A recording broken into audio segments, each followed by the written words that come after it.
Welcome to the International Day of Medical Physics celebration from Jaipur.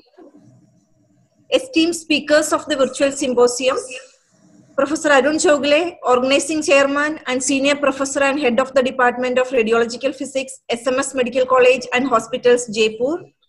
Dr. S.D. Sharma, President, Association of Medical Physicists of India and Professor and Head, Medical Physics Section, Radiological Physics and Advisory Division, Bhabha Atomic Research Center, Mumbai. Dr. B Subramani, Senior Medical Physicist and RSO, Department of Radiation Oncology, All India Institute of Medical Sciences, New Delhi.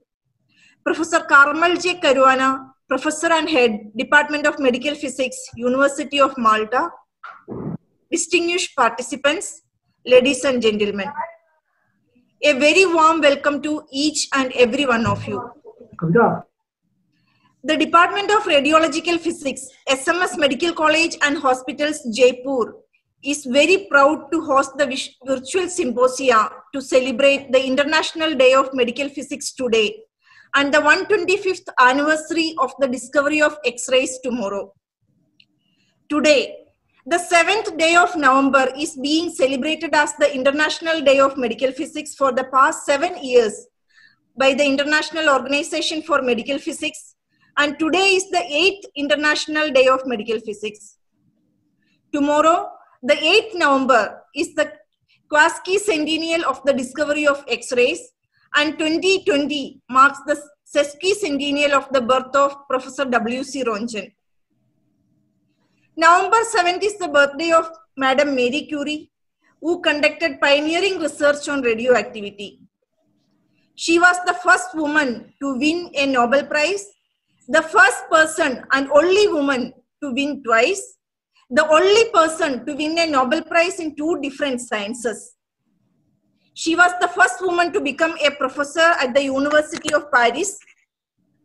Under her direction, the world's first studies were conducted into the treatment of neoplasms using radioactive isotopes. She founded the Curie Institute in Paris and Warsaw, which remain major centers of medical research even today. During World War I, she established the first military field radiological centers and more than 200 mobile X-ray units. November 7th is the birthday of Nobel laureate and Bharat Ratna physicist, Dr. C.V. Raman also. This special day is the International Day of Medical Physics, and the theme of this year is Medical Physicist as a Health Professional. Today's virtual symposium will definitely fulfill the objectives of IDMP celebration.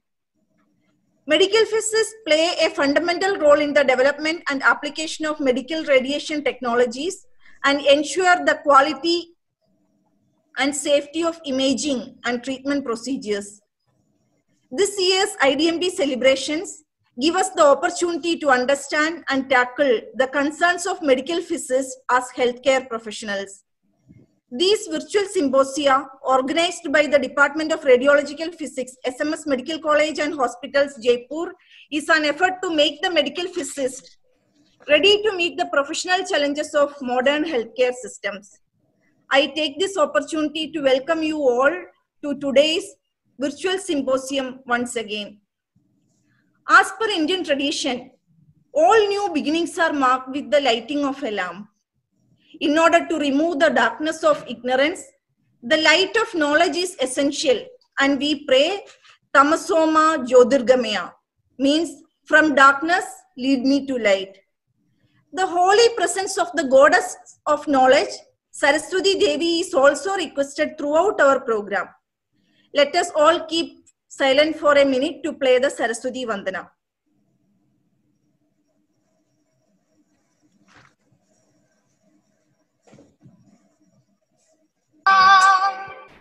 या शुभवस्त्रावृता या वीणावरदण्डमण्डितकरा श्वेतपद्मासना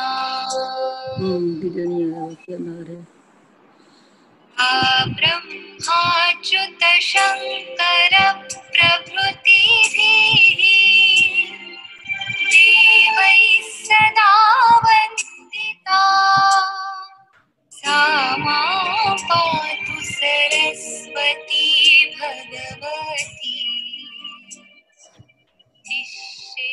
जाड्या पहा.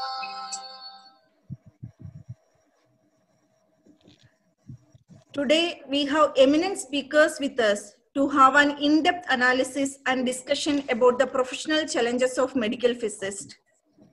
To start the program, Professor Sudhir Bhandari, Principal and Controller of SMS Medical College and Hospitals, has sent his greetings and best wishes to all of us.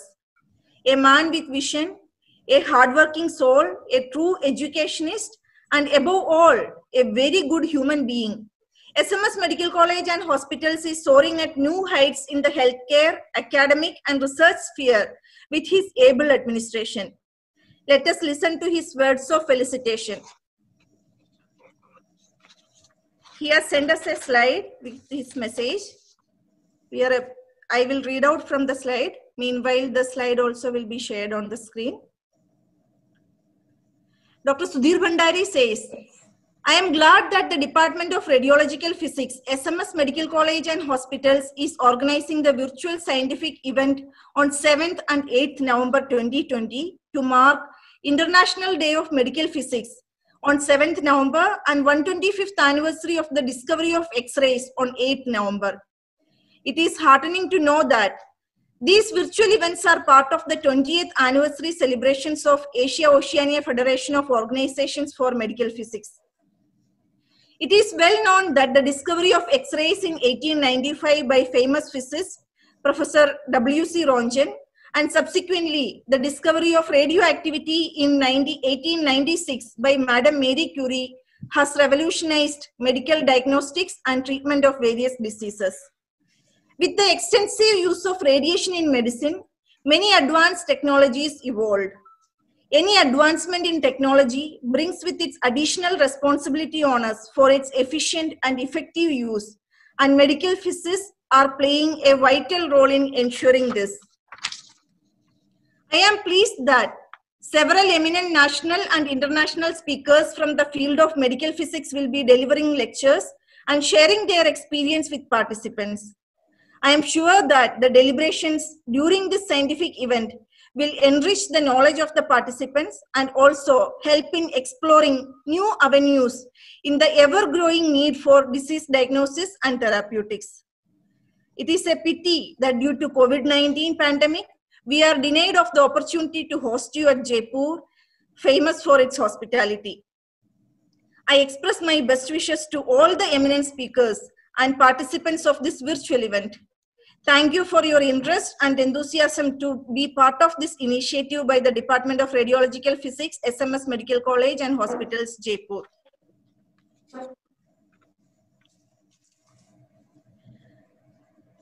And on behalf of the organizers, the Department of Radiological Physics, I would like to extend my heartfelt thanks to Dr. Sudhir Bhandari, who has taken extra efforts to convey his best regards to our virtual symposium by sending this message slide as he is in quarantine due to COVID-19.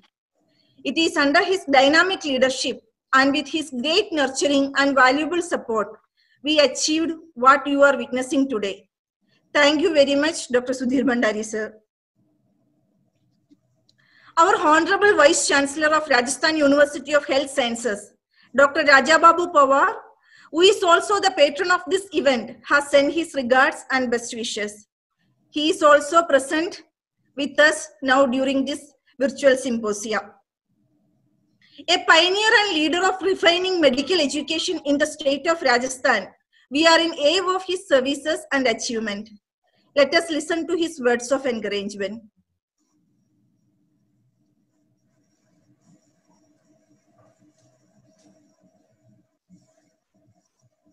He has sent us a video clip which we will play.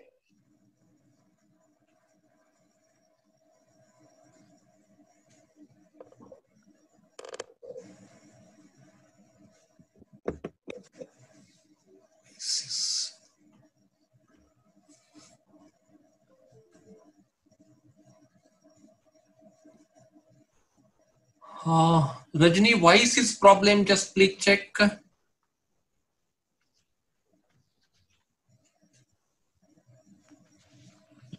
Sir, it's the maximum voice we have.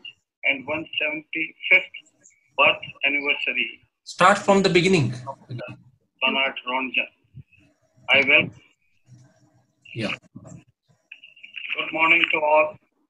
It is a great pleasure that a virtual scientific event is being organized by the Department of Radiological Physics, SMS Medical College on 7th and 8th November 2020 to celebrate International Medical Physics Day and 125th anniversary of the discovery of X-rays and 175th birth anniversary year of Professor Bernard Ronjan.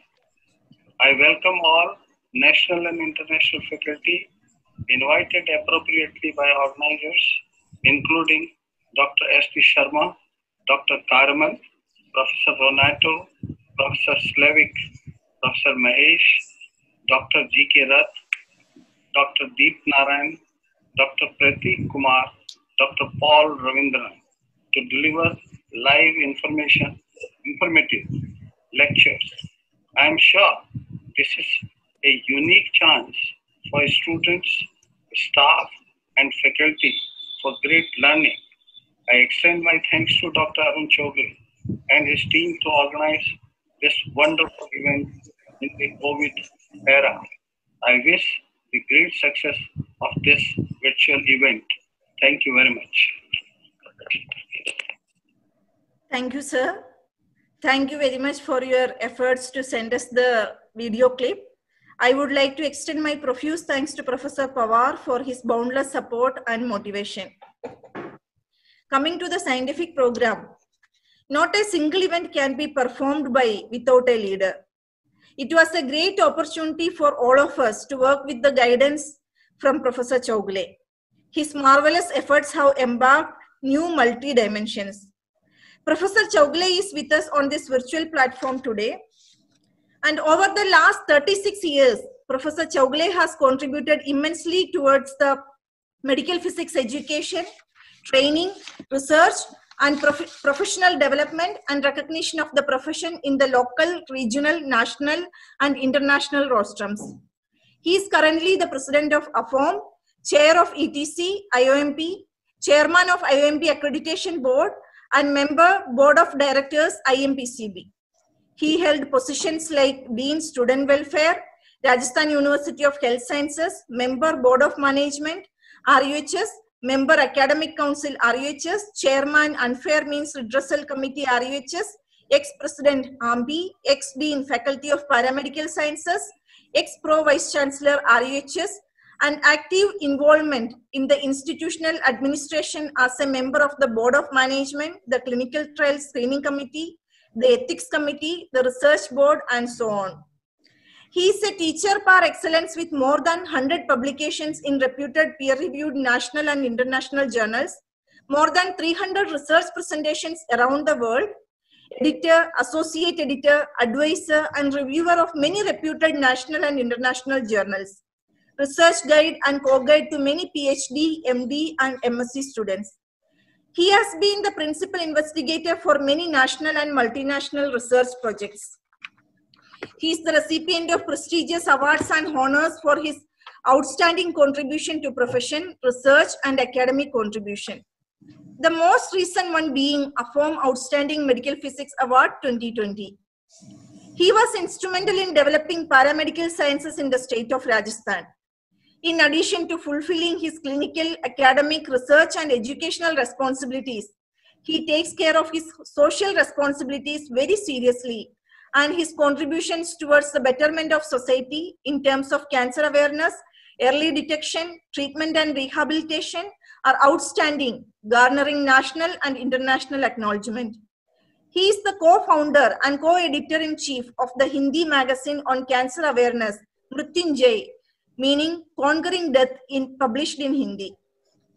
Dr. Chogle organizes national and international scientific meetings and teaching programs in medical physics, radiation oncology, diagnostic and therapeutic radiation technology, and other medical radiation applications regularly to disseminate basic advanced education of international best standards to young professionals in medical physics.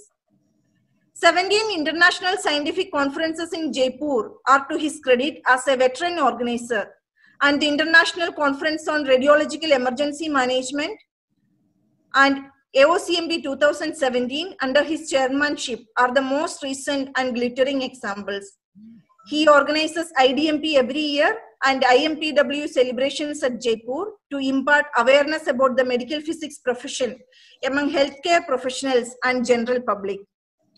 Now, let us have the pleasure of listening to the opening talk of Professor Arun Chowgule on medical physics, health professional. Over to you, sir.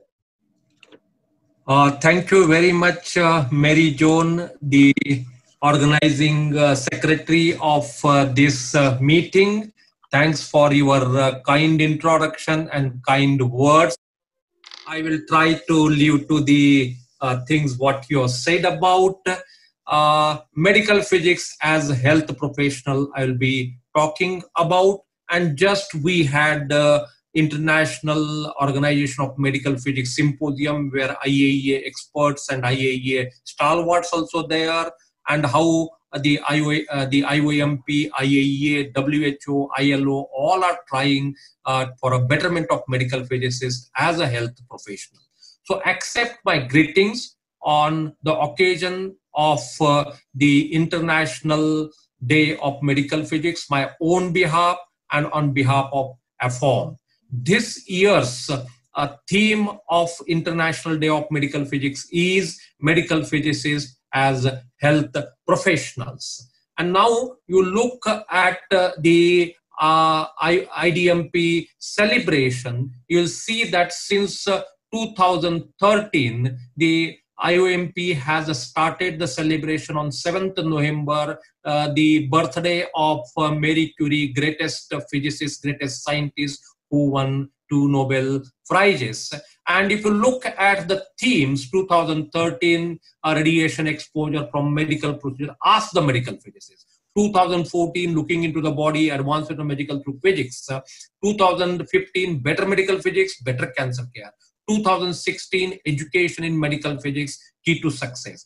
2017, medical physics providing holistic approach because it was a 150th birth anniversary of Marie Curie. And 2018 was medical physics for the patient benefit. These two are in red because I am thankful for my departmental colleagues who have designed, Department of Radiological Physics has designed the theme and the logo for 2017-18, which was accepted by the IOMP, and that is there. So 2019, it's a medical physics world, and 2020, we are now medical physicists as the health professional. So IOMP and the regional organizations of IOMP are continuously trying to dissipate the visibility, to make medical physicists more visible in the healthcare profession as well as. Now, if you look at the definition of the medical physicist, it was way back in 1814. Discovery of X-ray took place on 1895. Before the discovery of X-ray, medical physics existed, and not only existed, Jean Halley was a professor of medical physics and hygiene, Faculty of Medicine in Paris during 1795 to 1822, Faculty of Medicine, Professor of Medical Physics, you can imagine. And he defined what is medical physics applied to knowledge of the human body, to its conservation and to the cure of its illness, how important medical physics or physics application to healthcare is there. Also, he has a definition of the medical physics, physics in physiology, 19th century, physics for treatment of disease, 20th century, and for 21st century now, physics for conservation of the health, not just treatment, conserving the health, and the application of AI and other things. You will see that huge application of physics in healthcare. Now, due to the increasing complexity of both treatment and the diagnostic equipment, coupled to the raising expectation of a good healthcare, all parts of the world, as well as implementation of radiation protection safety standard, we need very competent, clinically qualified medical physicists, because the era is a very high-tech radiotherapy, radio diagnosis, nuclear medicine. You can see that about 40 years back, it was just a 2D planning. Now we have moved to 3D, to 4D, to IMRT, to IIT, so many things. So we need very competent, clinically qualified medical physicists. IOMP in its policy statement 1 itself has said medical physicists working in clinical environment are health professionals. And the need for well-structured, high-quality education and training program for medical physicists was felt as they should work as independently as a specialized in radiotherapy, radiology, nuclear medicine, other profession. Now, I will go to the next slide. And according to IAEA, the IAEA states that a clinically qualified medical physicist must have a university degree in physics, engineering, or equivalent physical sciences. And after that, he should have a structured minimum 2 years master's program. And after that, at least 2 years full-time equivalent structured clinical in what we call as a residency program. So 3 plus 2 plus 2. 3 years is a degree, 2 years is a post-graduation, and 2 years is a residency program is a very, very important to become a clinically qualified medical physicist. The IAEA also states that it is emphasized that the holder of the university degree in a medical physicists without a required hospital training, the residency cannot be considered as a clinically qualified medical physicist. And therefore, this medical physics training also should be either nationally accredited or internationally accredited. If you look at the recognition of the medical physicist as an independent health professional, in 2012, IAEA co-sponsored with WHO International Conference Radiation Procedure in Medicine, setting the scene for next decade in Bonn, Germany, and that was called as a Bonn Call for Action. And then they have made 10 points to implement this radiation safety and the requirement joint position statement, which is signed by IAEA and WHO. And action number 8F says, work towards recognition of the medical physicist as an independent profession in healthcare with radiation protection responsibilities. This is by WHO and by IAEA. If you look at the IAEA IBSS, that is the International Basic Safety Standard, the medical physicists are a health professional with a specialist education and training. And this IAEA IBSS has been recognized by ILO, WHO, PAHO, IOMP, and many other organizations. That means it has been approved. Without that, WHO or ILO or PAHO will not endorse the IAEA. So this is a Bible for all the medical physicists to use as a health professional. The International Standard Classification of Occupation, which has given its report in 2008, they have classified under 211 physicists as number, and then below that they say that medical physicists are considered to be integral part of the health workforce along with those occupations, and health professionals such as occupations include but not restricted. The medical physics is included, and therefore, as per ILO, International Labour Organization, medical physicists are the health professionals. Now, if you look at the health professional, just I talked about 221, talks about the professions and then talks about this thing. But this is a very, very important, and you can look at here, this European Union, the IAEA, the NEA, PAHO, United Nations, EP, WHO, all have endorsed this document of radiation protection and safety. And what it says, a health professional with specialist education and training and technique of applying physics, medical physicists. The word itself starts as a health profession for the classification of this medical physics. And this document you have to use, and that is what has been discussed today in the meeting, that all the member countries need to follow the IAEA regulations and ILO guidelines, and this is a Bible document to meet the health ministry or the regulatory authority to have a notification for this, and this has been done. As for example, I will tell you that just on the 2nd November 2020, Thailand has got the gazette notification from the Ministry of Health Government of Thailand that they are health professionals. Already about 5 years back itself, Indonesia has done, Korea has done, many. But in the IAEA, what is a medical physicist is just I told 3 to 4 years undergraduate, then 1 to 3 years post-graduation, supervised to 2. It's not only enough. The clinically qualified medical physicist has to be certified, and this certification has to be recertified after every fixed duration of 5 years. And then further to that thing, they state that they have to be registered as a health professional into a state registration. And every medical physicist, to maintain the certification, has to go the continuous professional development and acquire some points. Now, registration, even if you see the document of IAEA Human Health Series, wherein talked about the medical physics profession, education, syllabus, the process of certification should lead to that of registration, where the medical physicists are certified professional and maintained and organized in the form of a data or a roster, like in the doctors, nurses, or other things.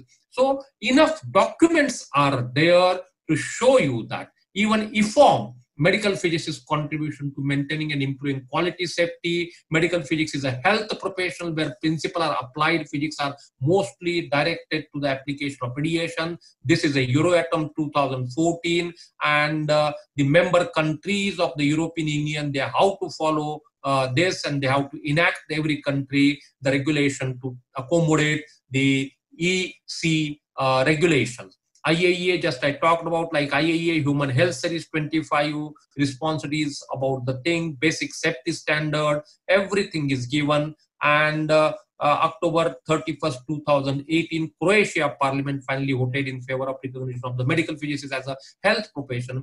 So many countries already law is getting enacted. So IAS, IBS, just I talked about, which has come in 2014, medical physicists are health professionals, and qualified expert in medical physics MP is a health professional. Very clearly it is mentioned. States, government that have yet to develop such mechanism, that is what IAEA to the member state recommends, would need to assess the education and training competency of any individual proposed by the licensee to act as a medical physicist, and decide on the basis of international accreditation standards or standards of state where such accreditation system exists, whether such an individual could be undertaken function of a medical physicist. And to tell you that IDMP has started accreditation of medical physics education, IMPCB has started certification of the medical physicists, and IFOM has brought out policy number state 15, wherein they say even in the hospital governance board there should be a medical physicist, because a lot of equipment, a lot of facilities are directed and governed by the medical physicist. He's expert for that thing. Now EU directives member state to European regional should in particular recognize medical physicists, ensure that medical physics aspect of the therapeutical and diagnostic procedure, including patient and related tasks and activities performed by, are under their supervision, establish the education program, follow and fulfill international recommendation, establish mechanism for medical physics service integration, all center practicing radiation medicine, promote involvement of clinically qualified medical hospital governance, establish and enforce the legislation and regulatory requirement every country has to do. That is a European directive. So IAEA roles and responsibilities in medical physicists, IAEA member state shall ensure that depending on the medical radiological practice of the medical physics, expert takes responsibility for dosimetry, including all things, and they have recommended, and IAEA HSS 25 recommendation for their accreditation, certification, and registration. So as I told, enough, even WHO list of priority medical devices for cancer management, which has been published in 2017, it makes the need of a medical physicist for a radiotherapy department, for a nuclear medicine department, and they have classified there as the health professional of the team of radiotherapy, radiology, and nuclear medicine. And there they say medical physicists contribute in radiotherapy, safety standard, BSF guideline. This is in a WHO. So we have enough document. Even Lancet, when 2012 they have published the things, very nice thing they have wrote about the physics has critically important contribution to health ever since medicine 5,000 years ago. So medical physics is not a new thing. Yes, after the discovery of X-ray, you have added another bigger dimension of radiological physics or radiation physics to the medical physics, existing medical physics, what was there. So these contribution will grow as a molecular mechanism of better understand and as the new technologies. And now you know physics of cancer, physics of health, physics is driving the healthcare. So many things are coming, and this is accepted by the Lancet journal where it is published physics and medicine, these documents available.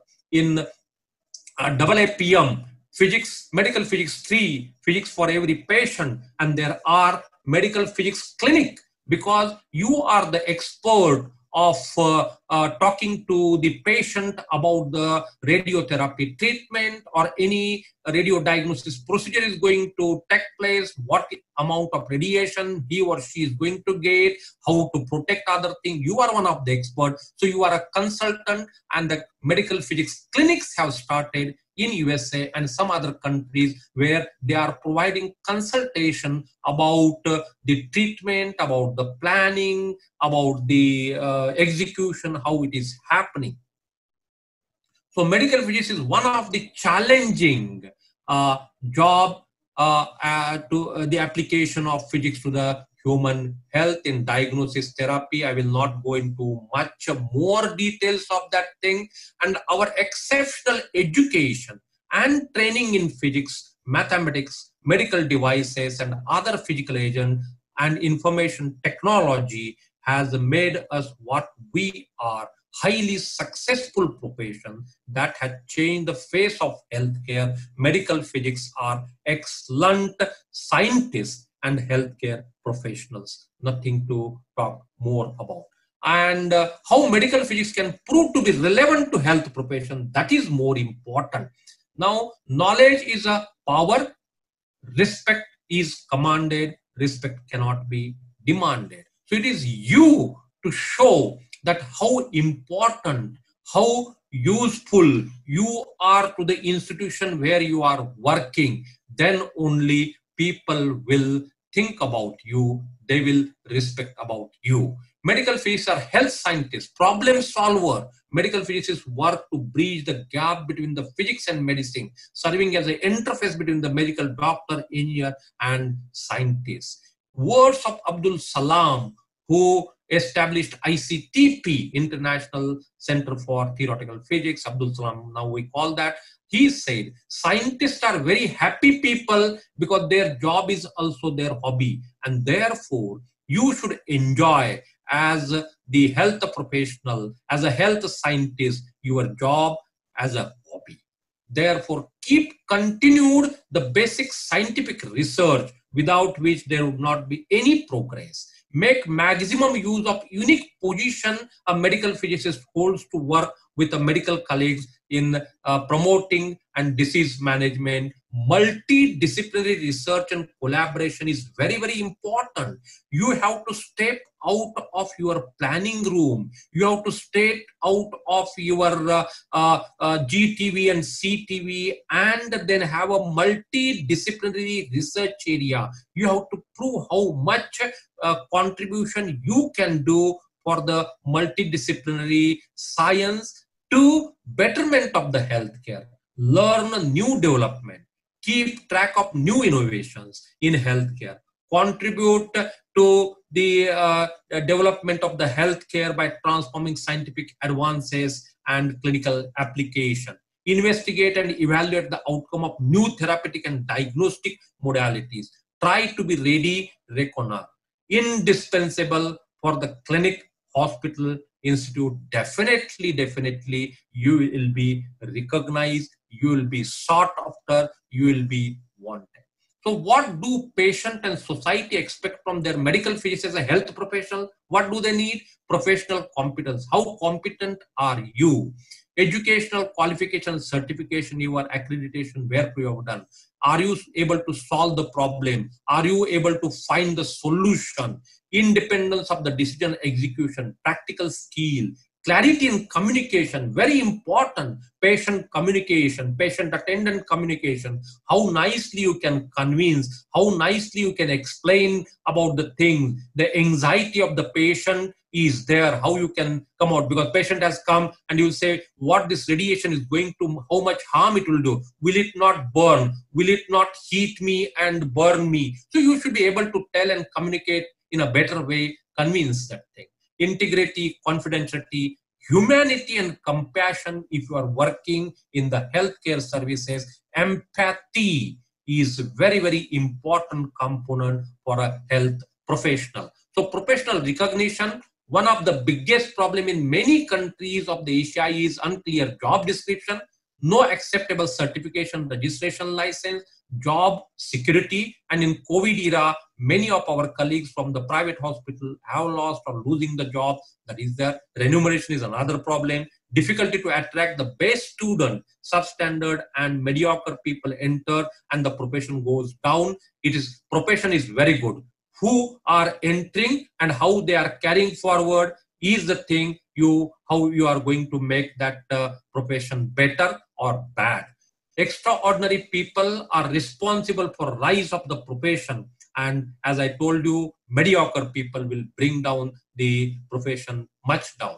Respect is commanded and it cannot be demanded from others. So your strength, understand what you have, and understanding that strength, you need to successfully cultivate healthy relationship, because healthcare is a multi-professional. It is teamwork, and in a team, you have to be successful to cultivate very healthy relation at the workplace. And you need to take some risks and challenges also, depending upon your abilities. There are no secret to success. It is a result of preparation, hard work, and the learning from the failure. That is what Colin Powell has said.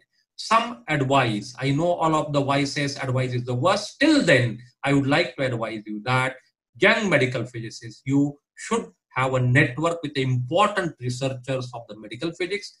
Learn from the mentors, from the invited speakers, from your colleagues. Interdisciplinary interaction is very important. Exercise leadership by leading activities. Personal explored by mentors. You are at a senior level, try to mentor your junior. Juniors are there, try to get advice from the seniors, have a networking.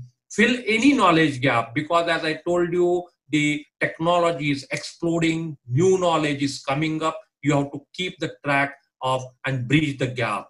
Publish paper, because you have to make your presence felt. People ask, I don't have research grants, I don't have research equipment, how I can do, how I can publish, but I know we can read journals, things, and then you can publish. This is not that Nobel Prize winning.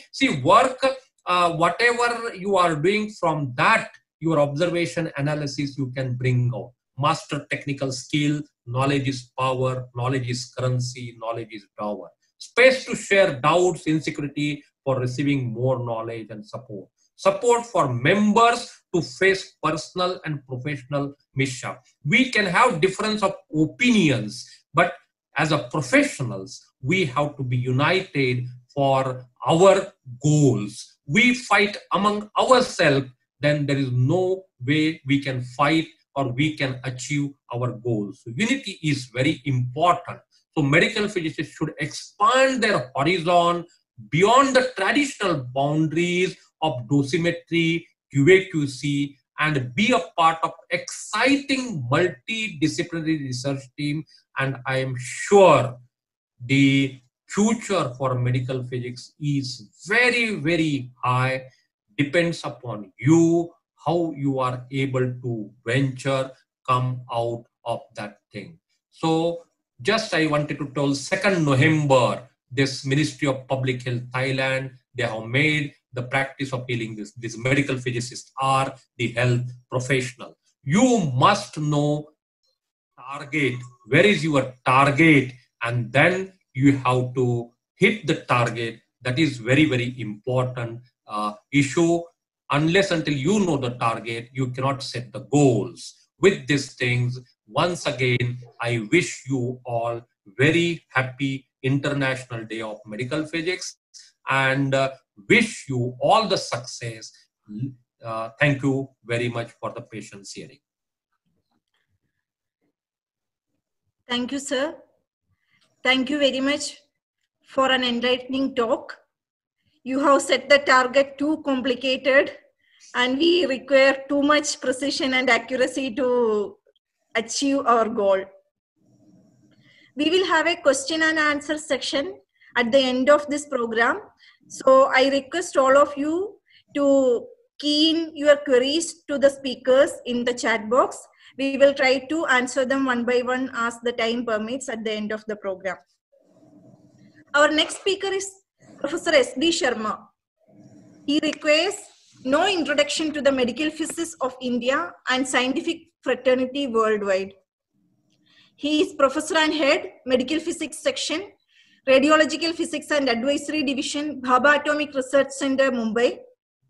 He is currently the President of Association of Medical Physicists of India, Associate Editor of Journal of Medical Physics, Reviewer of various international journals, Member IDMP Accreditation Board, Aapm Education and Training Committee. He has completed numerous projects from BRC, IAEA, BRNS, AERB, and he mentors the medical physics community to take up new projects and successfully completes them. He served as the course coordinator for ICTP and IAEA courses on medical physics. He is PhD guide from HBNI and examiners for various universities. PG Diploma in Radiological Physics, Radiation Safety Officer Medical, RSO Nuclear Medicine, Coordinator, Faculty and Examiner, member of various AERB committees are few of his laurels. Served Cmpi as EC member, Secretary, Treasurer, Convener, and served CMPI, College of Medical Physicists of India as Secretary cum Treasurer and Chief Examiner. His research interests include development of radiotherapy equipment, dosimetry instruments, phantoms and dosimetry methods, radiation dosimetry, QA and dosimetry in radiotherapy and diagnostic radiology, radiation safety, etc. He has over 115 publications in peer-reviewed national and international journals, more than 170 abstracts published in conferences. Today, sir is talking about the journey of medical physics in India. Over to you, sir.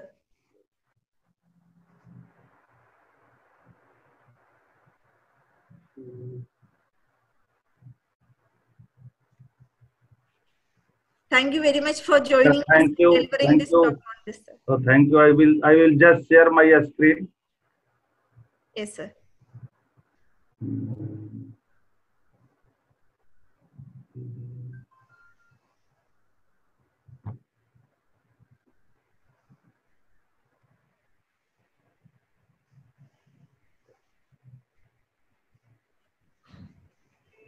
Okay, thank you, Mary John, and I thank Professor Arun Chowgule for giving me this opportunity, and wish the whole team, all the participants, a happy International Day of Medical Physics and rewarding profession. I will talk something. It is basically a historical talk, and I will give some overview. What is the journey of medical physics in India? See, I want to categorize the whole period because you might be aware that medical physics activity has started in the country in 1940 and we are in 2020. So it is a long journey of about 80 years. So whole period can be categorized in 4 zones. The early zone is during 1940 to 65, where some basic things has started. Then after that, after knowing the requirement, knowing the requirement of medical physicist in the hospital, we wanted to establish ourselves. That was the period of 1965 to 85. After that, we have started advancing ourselves, increasing our skills, because the technology of equipment was increasing and we were given challenging tasks all the time to implement them in the practice. Next is the amalgamation period. Now we have started thinking who should be a medical physicist, whether the person is qualified, certified, recognized. So all those aspects are the talk of today, and it is not only in India, it is all over the world. So in addition, we have started initially working in radiotherapy and then started using the tool of diagnostic radiology. And then our profession extended its services in the field of radiotherapy, radiology, then in nuclear medicine, and then finally we also look after the radiation safety aspects of the medical application of radiation. So as you all may be aware, the medical physics activity has started in India in 1940s with the appointment of Dr. Ramaiah Naidu as medical physicist at Tata Memorial Hospital, Bombay. He was given the task of setting up and operating a radon plant for cancer treatment. And there were World War in between. So radium solution was brought. Initially, he started to establish the plant, but there were some problems. So finally, radium solution was purchased from outside, and he was given the task of preparing sources for brachytherapy application, and also use the radon seeds for brachytherapy application. I am happy to inform you all that Dr. Naidu has the honor of working with Madam Curie, the birthday of which they are celebrating today. Now, medical usage of ionizing radiation started in TMH. This is known to us. So I just wanted to see what facility TMH was having those days. So probably when we see the whole scenario starting from discovery of activity and then discovery of X-rays, the deep therapy X-ray machines were brought in the country having energy range of about 200 to 300 kV. Superficial X-ray machines of the energy of the order of 85 kV. Contact therapy X-ray machine, telecold machine like Theratron Junior, and then brachytherapy radon seeds, preloaded cesium-137 tubes, cobalt-60 capsules and tubes, gold 192 grains, and all these informations I have gathered from Dr. Rajesh Kinikar. So thanks to him for sharing the information. The early days cancer treatment was once again started using the telecold machines. Telecold machine, though I have a conflicting information, so some information I got from somewhere that first telecold machine was brought in the country in 1949, and it was for a cancer hospital in Jharkhand. But we do not have much information afterwards whether the machine was installed, commissioned, used, or it was just procured and could not reach to the hospital. But officially, the first telecold machine was brought to the country in 1957, and it was Cancer Institute, Adia.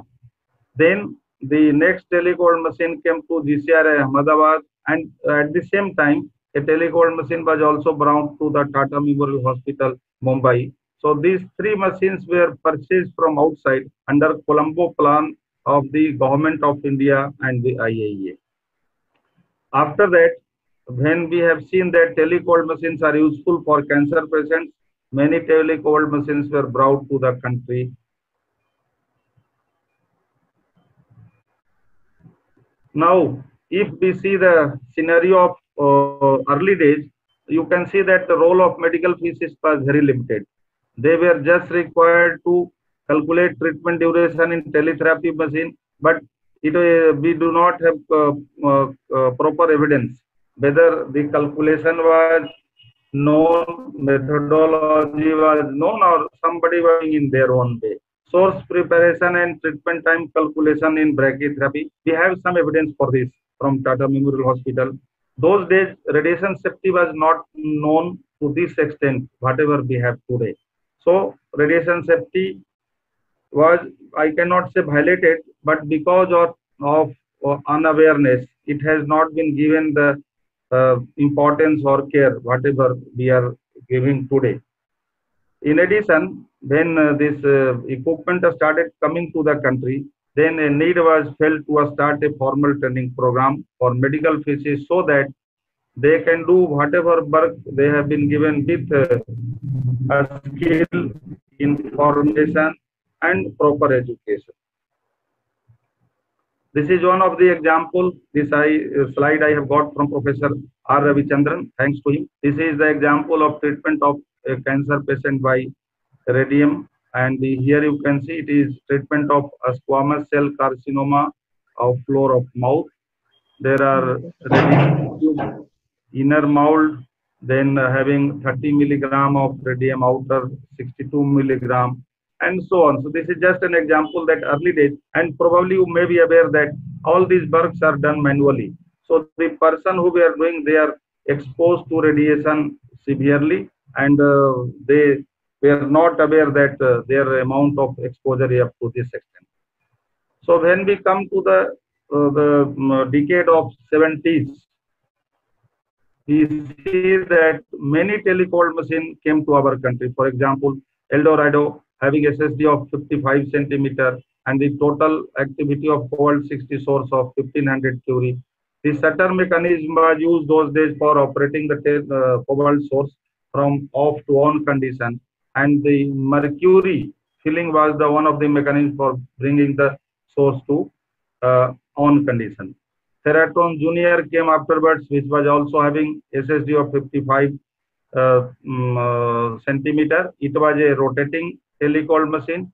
The maximum capacity of the head was 3000 curie, and it has a moving shutter mechanism. Ferratron 60, which was a further upgradation of the telecold machine. It was having 60 centimeter SSD. It is a rotating telecold machine having maximum head capacity of 3000. And pneumatic drive system was brought first time with the Ferratron series of equipment. Gammatron, which was having SSD of both 60 centimeter as well as 75 centimeter, and the source opening and closing mechanism was moving block. Then Philips, Seeker. So what I mean to say, all these machines were brought, and finally you can see that Philips unit was having SSD of 80 centimeter, because many people has reported that while using telecold machines of a smaller SSDs, they were not able to meet the complete requirements of all the patients. Either they have to play with the table, then treat. So just to avoid this situation, the Philips and Seeker started working with telecold machine of 80 centimeter SSD. So this design has become a formal design for other telecold machines. Now, as we felt the need of conducting a training program for medical physicists, so probably all of you might be aware, Directorate of Radiation Protection, which was later renamed as Division of Radiological Protection and popularly known as DRP, of Atomic Energy Establishment Trombay, AEET, which was later renamed as Bhava Atomic Research Center, started a certificate course in radiological and hospital physics in 1962. And this course was given the name of DPRP Batch 1. This course was started in collaboration with IAEA WHO, and once again under the Colombo plan of the Government of India with IAEA. Later on, the help of the hospitals were required for providing them practical training. So Tata Memorial Hospital, Bombay, Cancer Institute, Adyar, Barnard Institute of Radiology, Madras, CMC Belore, GCRI Ahmedabad, Kidwai Memorial Institute of Oncology, Bangalore, and finally the All India Institute of Medical Sciences, Delhi. They participated in this program in conducting the DPRP course, and later on, Cancer Institute, they are also started a course with Anna University. I will show you the table for that. Now, RT facility of Tata Memorial Hospital during 65 to 75, you can see they have 2 telecall machine, one CGM-137 machine, and Cobalt 60 manual after loading brachytherapy system. In 1976 to 85, which I said as a establishing period for a medical physics professional, many telecall machines came for the use in radiotherapy department. In addition, medical linear electron accelerators of single energy 4 MV and 6 MV was also brought for clinical operation. Then we have got the radiotherapy simulator, which was Therasim 750 at TMH. In brachytherapy, once again, the knowledge about the radiation safety started increasing. People wanted some further mechanization to carry out the brachytherapy treatment and minimizing the dose to the occupational workers. So remote after loading brachytherapy unit, that is electron LDR MDR, containing cesium-137 plates were brought for brachytherapy applications.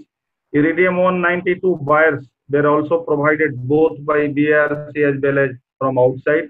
Cesium-137 tubes were brought by BARC and as well as Amersons. And finally, whatever we are using in a very compassionate manner, the treatment planning system. Those days, TP11 and Somados treatment planning systems were available at Tata Memorial Hospital, and they also had a mold room. I have given example of Tata Memorial Hospital because I could get the data very easily.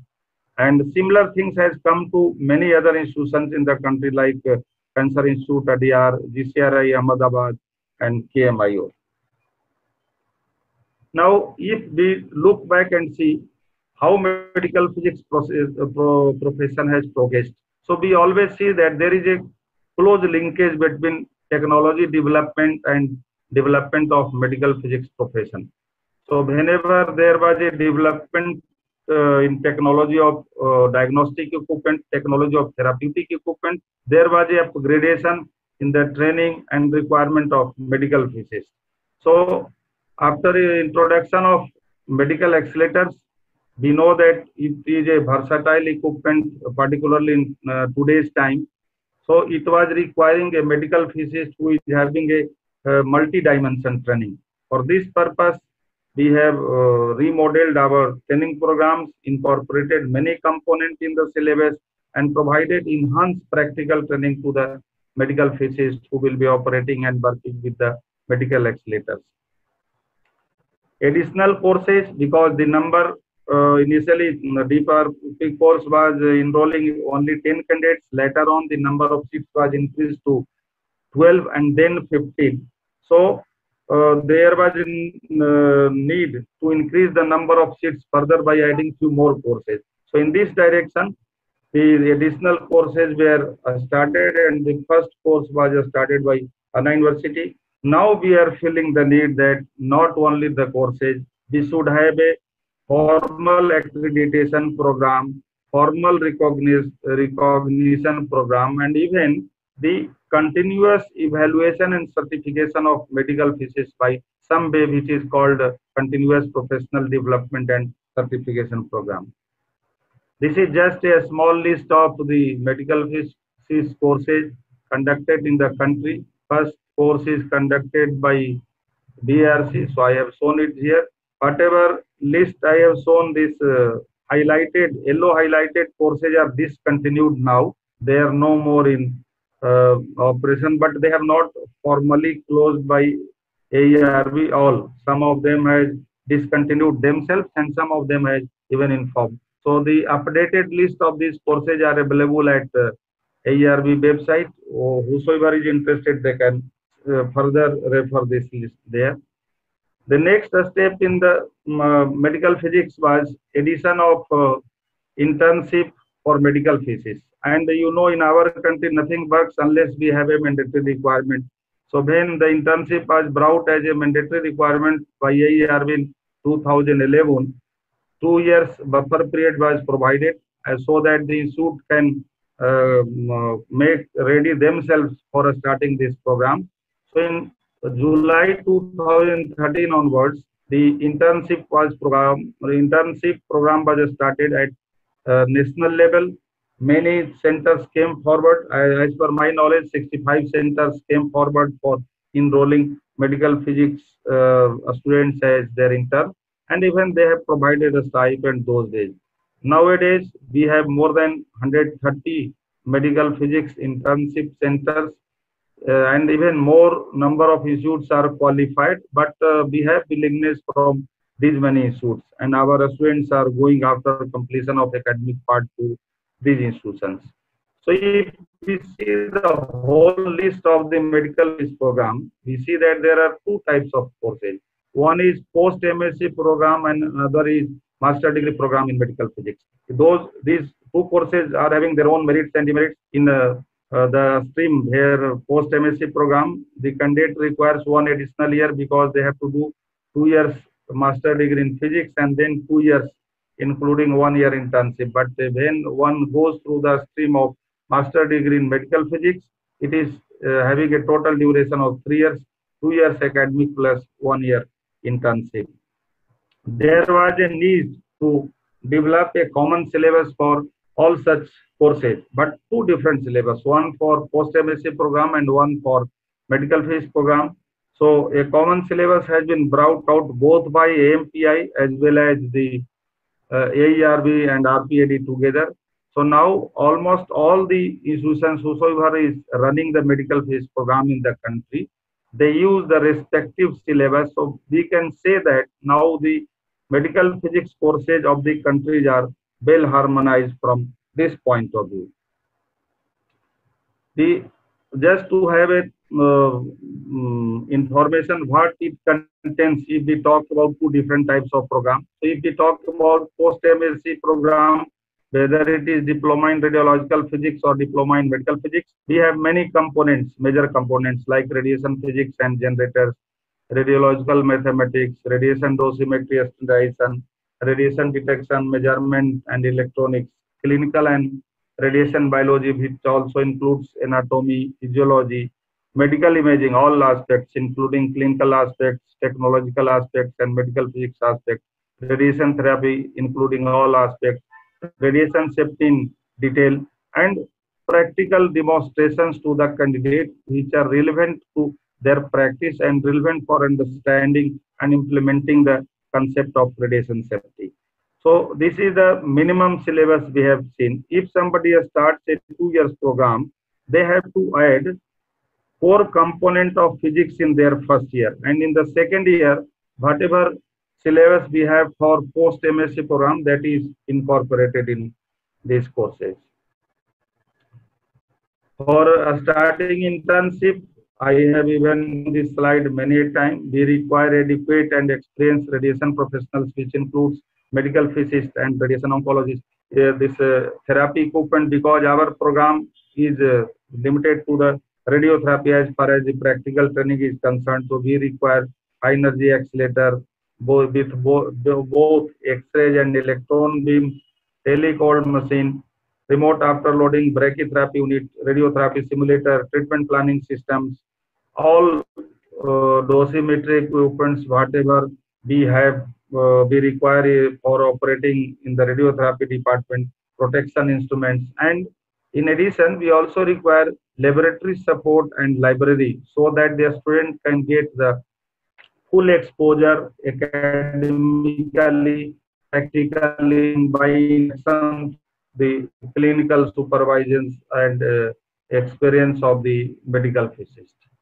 In addition, there was a requirement that earlier few programs were started and they were having their own syllabus and they were not having some correlation with the programs already started, already running in the country. So to harmonize this program, AERB and BRC together brought a criteria, and a committee was constituted for this purpose. That is called a Standing Committee on Training Courses and Radiation Professionals. It is under head RPAD, BRC. So this committee has brought some requirements for the program, and we have also given a application pro forma. So major requirements are entry-level qualification. We want to know what is the entry-level qualification of the student, what is the syllabus, what is the number and qualifications of the faculty who will be participating in the program. What is the laboratory, whether it is adequate or non-adequate. We have a list of the experiment, and accordingly one has to find out what equipments are required, whether library with required textbooks are available. Then whether if the course is conducted by a university, whether they have a collaborating hospital, and if it is vice versa, if a course is conducted by a hospital, whether they have support of the physics department of some of the university, of some of the institutions. So these are some of the important points I have brought for the information of the audience. So now you can say that all the programs whichever is started in our country, they are scrutinized by this committee, and after a scrutiny, if it is felt by the committee that it is meeting the minimum requirement, then it is recommended to ARB for giving them recognition for conducting this course, so that their candidates can work in radiotherapy department as medical physicist as well as participate in RSO certification examination. Degree diploma for academic component is given by universities which is conducting the course, or an internship completion certificate is given by the internship institution. Clinical competency certification, which Professor Chogule has spoken to just now. Now it is becoming a mandatory aspect, but still it is a voluntary aspect in our country. However, Cmpi has started this in 2009, and but voluntarily few candidates are only appearing. So now my request to all the new candidates will be that they should join this program and get certified themselves, whether it is become mandatory in our country today or tomorrow. Then certification of radiological safety officers. This is the examination conducted by RPAD, my section, and we have a standard evaluation process for this program, and whosoever successfully completes, they are certified as eligible to work as a radiological safety officer in medical institutions.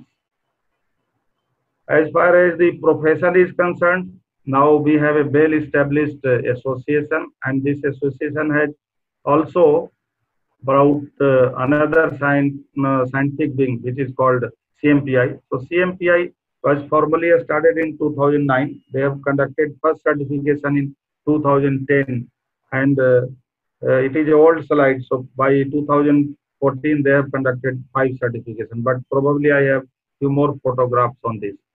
Eligibility criteria for appearing in Cmpi certification examination is either post-MSc, DPARP, DPMP or MSc in medical physics from ARB recognized university, and at least 2 years of working experience as a clinical medical physicist. But my submission here, which I am impressing upon the Cmpi, that all medical physicists who are finishing the internship successfully from an institution shall be allowed to undertake this examination, because they are fresh at that time and they have that attitude of reading, writing, and then but if they are asked to look for a job, work for 2 years and then appear for the exam, many of the candidates are not showing interest. So probably this will enhance the number of participants in the Cmpi certification examination, and I hope Cmpi will consider my request seriously and do something in this area.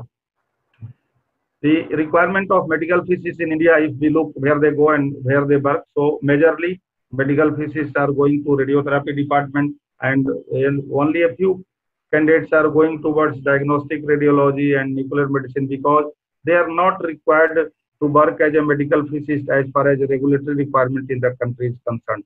Some of the medical physicists are also working in a medical cyclotron facility as RSOs, because it is a regulatory requirement.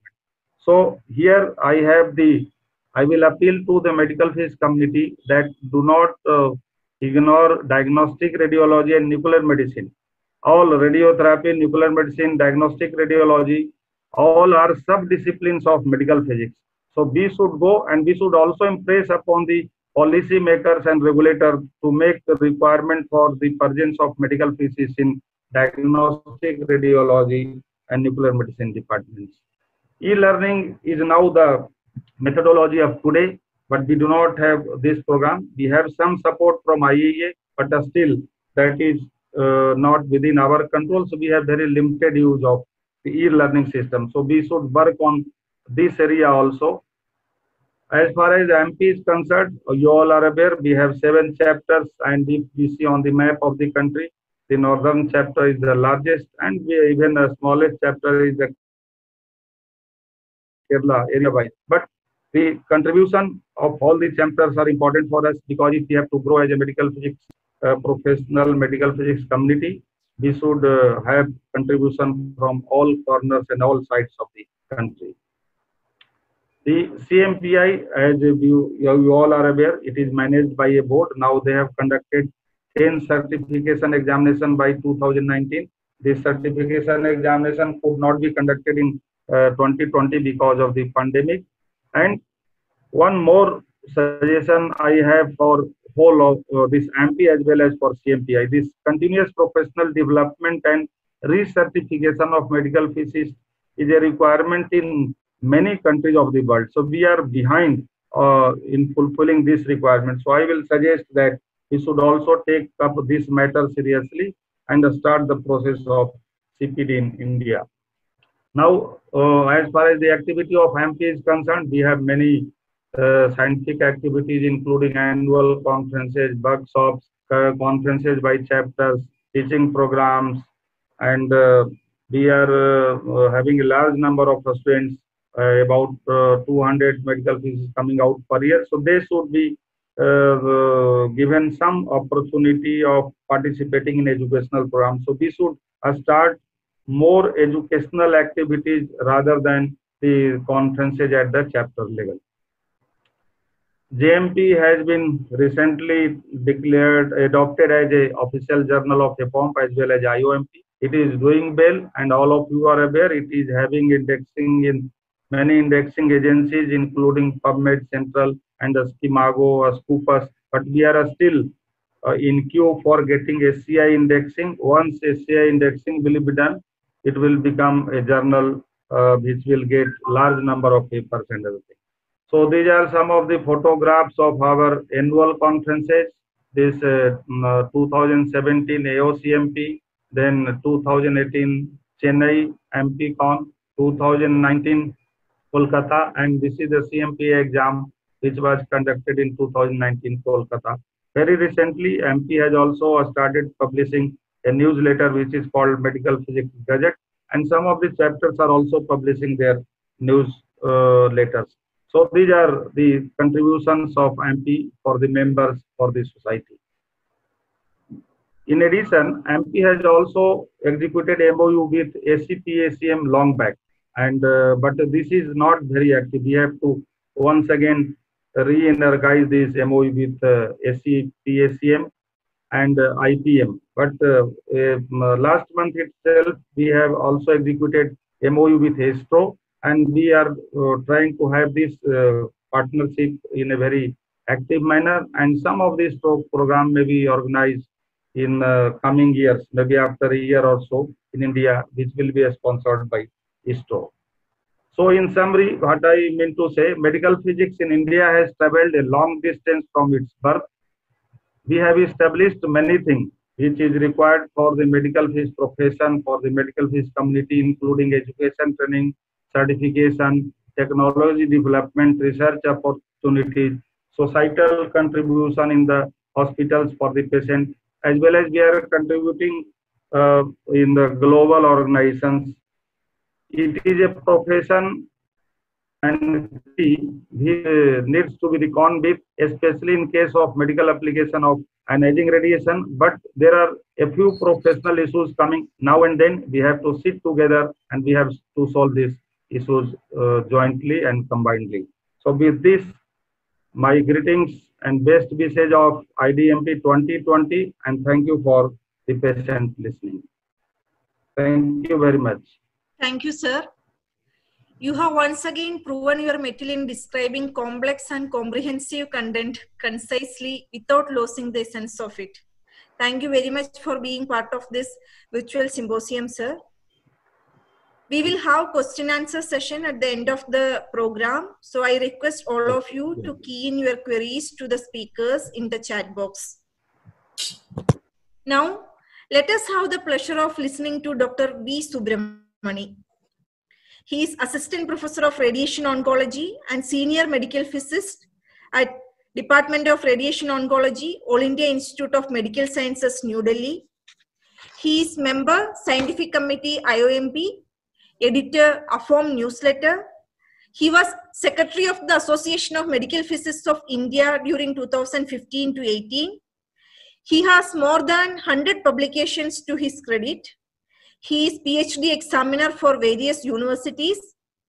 He has diverse research interests, including IMRT, IGRT, SRS SBRT, 4D and adaptive RT, advanced radiotherapy techniques, image-guided brachytherapy, multimodality imaging and treatment.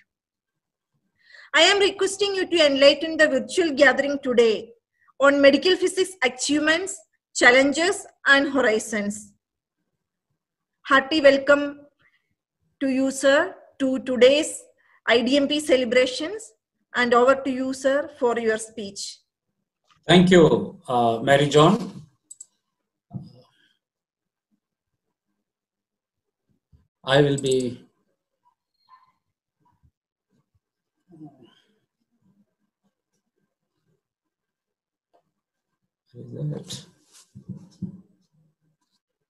stop sharing. You can unshare and again share it. Yeah. Right. Is that okay now? Yeah, it's okay. It's okay. It has come. So you go to the PPT. Yeah, good. Yeah.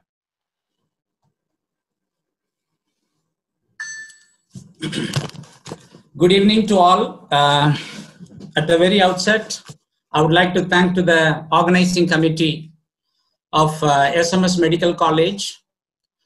On the special occasion, we are in the celebration of International Day of Medical Physics 2020. In this virtual symposium, I have been asked to talk on the medical physics achievements, challenges, and horizon. Before that, we all know that today the International Day of Medical Physics is being celebrated on commemoration of birthday of Madame Curie. The IDMP has initiated the awareness program to make awareness to the profession of medical physics to the health professional and among the public. So since 2013, this is the 7th International Day of Medical Physics. With this, I will be, giving overview on medical physics achievements and challenges. I'll be briefly covering this topic by giving an introductions briefly, as well as the history, and what are the achievements. So when I asked to deliver this talk, I was actually asked what kind of the achievements need to be meaning. So that is basically an advancement. Contributions are the advances, what is happening. That is what I interpreted. I will be briefly giving an overview about that, what is advances taken place. And then the challenges. So what are the challenges, when we are currently facing as a medical physics in the practice as well as the research? And then what is the horizon? The horizon is nothing but the future directions or, the future of medical physics. And I'll conclude that, summary and conclusion. So we all know that medical physics is a profession. So the domain of physical science, which is an applied physics and application of physics in medicine. So indeed, the medical physics was originated in 5,000 years ago, ever since the medicine has started. And however, the medical physics,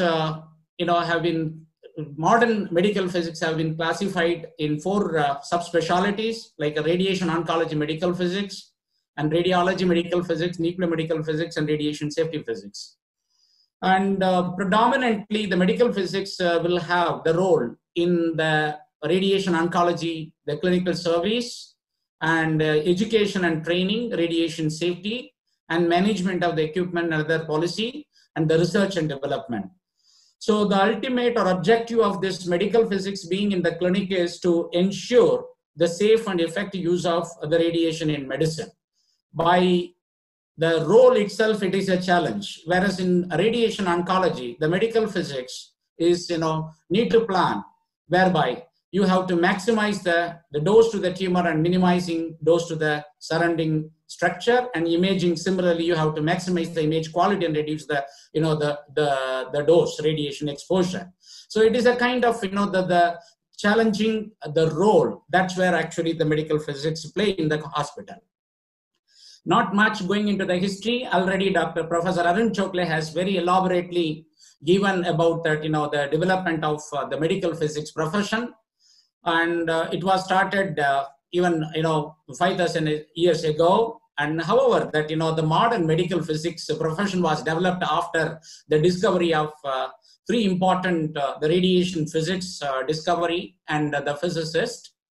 Professor William Röntgen, he has discovered the X-ray in 1895, and Becquerel discovered the radioactivity 1896. Madame Curie discovered the radium in 1898. So these are the important profession, or the physicist who was actually driven that the radiation application into the medicine. So if you look at that, what we have achieved so far. So I just, as of today, that, the medical physics profession, though it is for a different category, but the imaging, protections, and therapy is actually converging. So that way, we will put it as, the imaging, cancer imaging, and, therapy. That is what I'm going to talk about it. So if you look at that, what are the physics fundamental discoveries which led to the new treatment, of the cancer, including the imaging modalities. So in the milestones, if you look at that 1895, the discovery of X-rays by Röntgen. Thereafter, 1 year, the treatment started with X-rays in Chicago, the breast cancer, the first patients with X-rays. In 1896, the discovery of radium by Becquerel. In 1919, the discovery of the proton. The first patient was treated in 1954.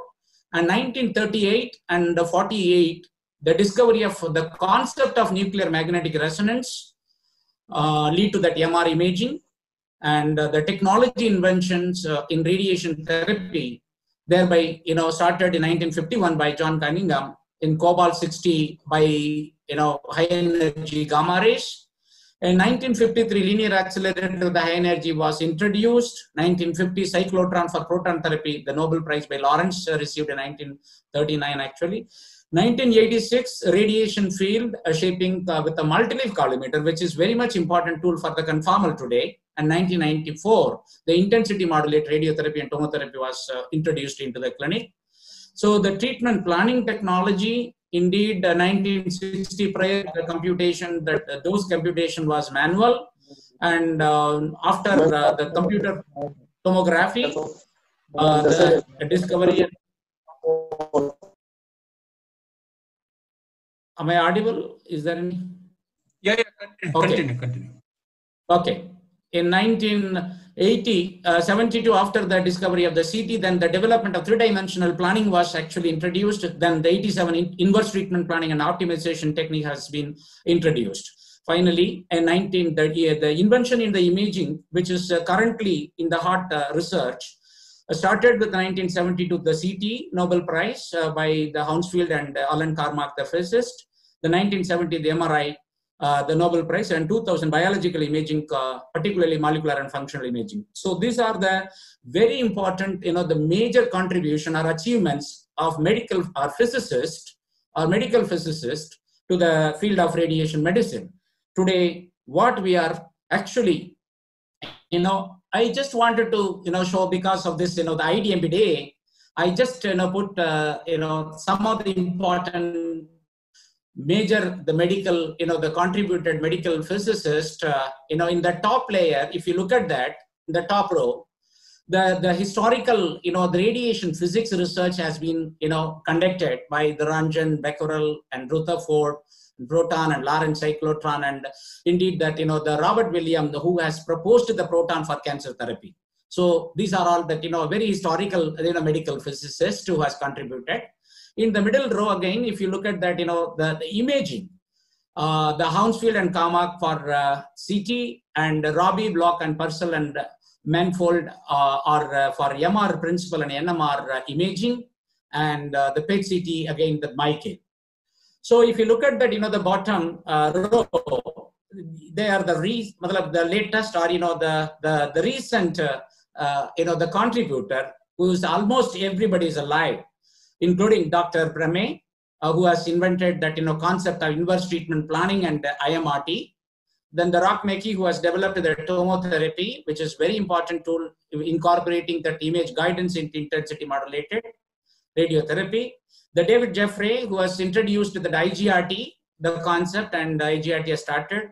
Then John Legendick and Raymaker, these are the people who combinedly, introduced that, the Emerlinach from Netherlands, which right now they're commercialized by Electa. So the James Dempsey, who is from US, again, he has, introduced or invented that Emerlinach commercialized by Bure. So these are the main, the major contributors, but there are other, the list, which is very much, the lengthy. And indeed, the IDMP celebration, 50 medical physicists, outstanding contribution to the field has been published. That photograph also is available in, the medical physics publications. So what is coming to this in advances in the imaging technology? So we all know that the radiotherapy started indeed 1D and then, the 2D. The X-ray was used for simulating the treatment. So 1960s, the conventional simulator started, and the simulation of X-ray imaging used to identify that, the radiation portal for appropriateness with relative to the bony anatomy. Then the port film was taken to ensure that, the field was covered for, particular area of interest. Then 1970, the CT scan was introduced. Now the CT has gone into the many dimensions, more than 320 slices per second. CT has been advanced. Then the CT, along with the simulation software, the CT simulation concept was introduced, having a virtual simulation 1980s. And then the EPID. So what in the lower the area, that is, the guidance imaging, in that upper area above that, the arrow mark, it's a reference imaging. So the EPID was introduced to verify that, the beam portal, and 90s the MRI imaging, and 2000 PET CT, and 4D CT, and 4D PET CT, and 4D MR. Now that, the imaging is relevant to that radiation, cancer imaging, and cancer therapy, the quantitative imaging is playing major role in order to, ensure that, what kind of the response of the treatment. That is what in quantifying that, the response of the tumor or normal tissues by means of quantitative imaging. CT, MR, PET, ultrasound, all this, imaging modalities are now is being used for this. Ultrasound also has been used for many things. Now in the therapy also, for the gated therapy, is ultrasound is being used. So among that, the imaging modalities, the major and backbone of the imaging modality required for the radiation therapy planning, that imaging modality is CT. So the CT is evolved, as I said, the single slice CT to multi-slice, and 4D and big bore CT and CBCT spectral and real energy CT, now quantitative CT. Though these are the evolution of the technology, the based on the physics based the research. Now there are different modalities, different the vendors are providing the dual energy source CT, single energy source CT. But with the introduction of the photon counting detector CT, it is not only taking into consideration of the energy of the absorption, also every single photon. So this technology is now predominantly used in that the imaging as well as therapy area. If you see that, the advances in PET and MR imaging technology, in the upper, the three, the equipments, one is, the sequential PET MR. That means the PET and the MR subsequently will be imaged, having the common table, one after another. Another one is that, the simultaneous PET MR from that, the Siemens, it will be having simultaneously acquiring, both the MR as well as the PET. Another one is that, the GE, similarly, the simultaneous one, a PET MR and simultaneously acquire. In the bottom, the row, that is tri-modality. That means the PET CT, MR, PET CT, MR. In the center, the patient's transferable table will be common. That will be, for one after another, that the three triple modality of imaging also is possible. There are a variety of, the technology started coming in. So coming to this, what are the advances in the defining of, the treatment? We have been using that, the three-dimensional, after introduction of the CT, three-dimensional imaging is being derived from, the CT imaging anatomical structures. So then MR also gives, the soft tissue, the delineations for the brain and other soft tissue areas. So again, this PET, the positron emission tomography, is having a different kind of the biological informations can be derived, like the FTG will give the metabolism, FLT will give proliferations, and CTism, hypoxia, and angiogenesis. These are all that the biological parameters based on the treatment, or based on that biological process, you'll be able to identify that what is the target for biologically the important. So that's what the biological target volume is nowadays very much being used in many clinics. So as I told you that the quantitative imaging, MR is advancing very phenomenally. So if you look at that, the quantitative imaging are nothing but like biomarker. It is giving that the response of the treatment, and also the functional and physiological effect of the tumor than the volume effect alone. So these quantitative imaging will be used for the, and also in addition to that, the response assessment and to adapt to the treatment whenever it is needed. So if you look at this picture, so without any other, quantitative imaging, that, the CTV is different than that, with all this, quantitative imaging, it is drastically, improved the definition of the target. Then when you have that, the confidence in defining the target, obviously you will be able to escalate the dose and deliver the conformal dose delivery to the target, what is to be done, what is to be given. So similarly, the advances in treatment planning, and as I said, most of the physicists in 1970s, prior to 1970s, they would have been used for manual calculations for 1D. Then slowly that, the 2D imaging has given the two-dimensional, the treatment planning. Then the computer tomography given three-dimensional, the treatment planning. Then the 4D. And now that, the adaptive and automatic treatment planning is, in the verge of, coming to the clinic. And these are the workflow. And if you look at that, the conventionally, the prescription specification and will be acquiring to that, the physician specified objectives from the database of the site specific templates, and then the CT simulation and contouring and treatment planning, and the new module, the real-time plan evaluations applications will be available. Once the plan evaluation is done, then the treatment plan evaluations report automatically will be generated. Then treatment plan integrity will be automatically checked. Then the clinical protocol creations and standard of the treatment template, everything is possible. So this is possible only by means of the newer technology called artificial intelligence. If you look at that, everybody knows today is the buzzword of the medicine in general, and radiation oncology or radiation medicine in particular. The artificial intelligence gives enormous potential for increasing the efficiency and to eliminate the error of the manual mankind error.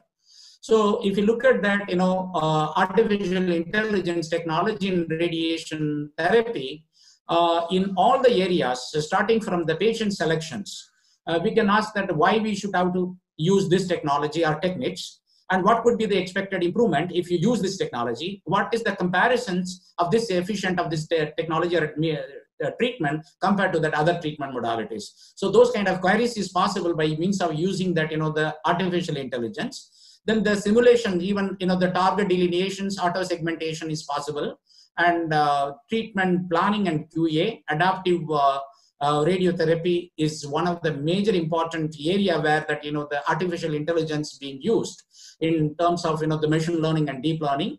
And also it is possible to use that, outcome analysis. What could be the outcome of this, the treatment?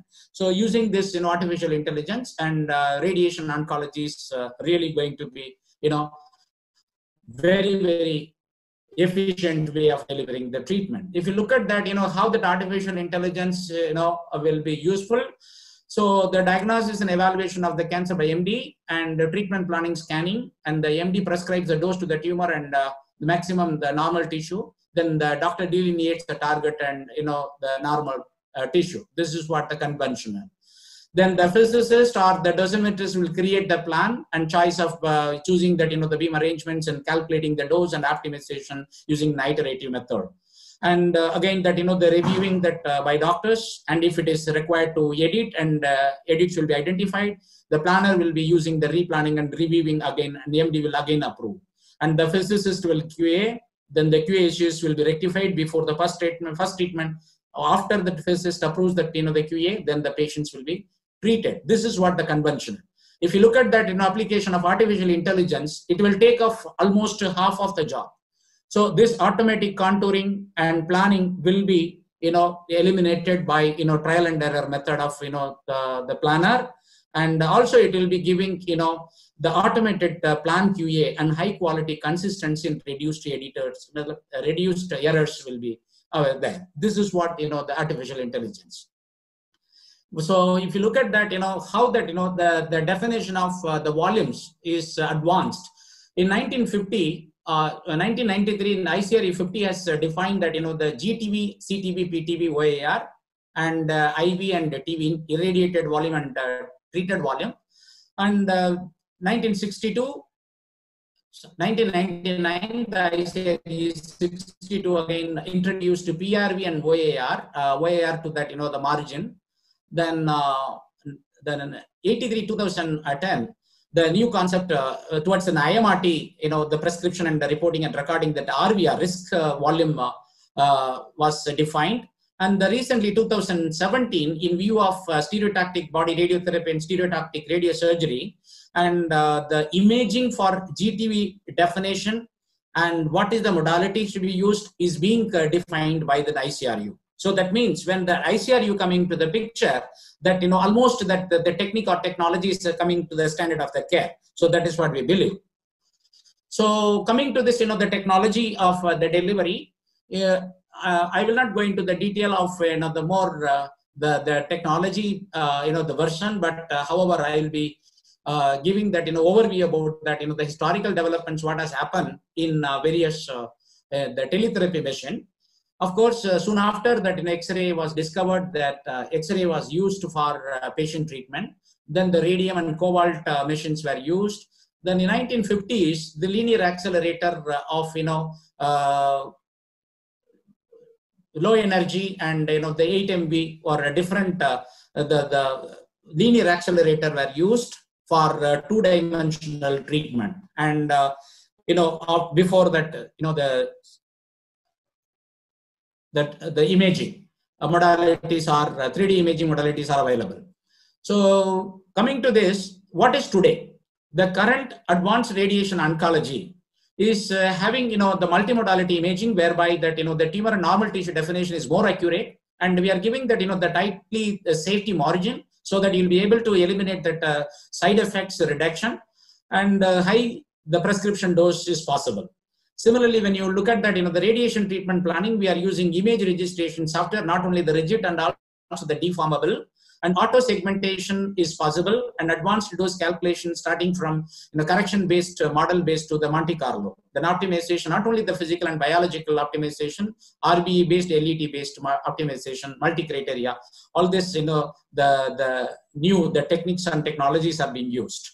Similarly, the treatment verification, starting from the geometry to the dosimetric accuracy in terms of 2D and 3D and 4D real time, is being used currently.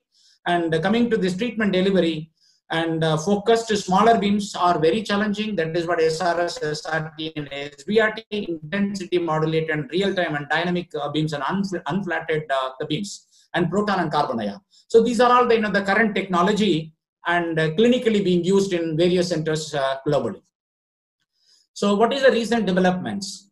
So the developments in IMRT and VMAT and radiosurgery and SBRT, if you can look at it, so the conventional linear accelerator is having 5 mm of leaf width.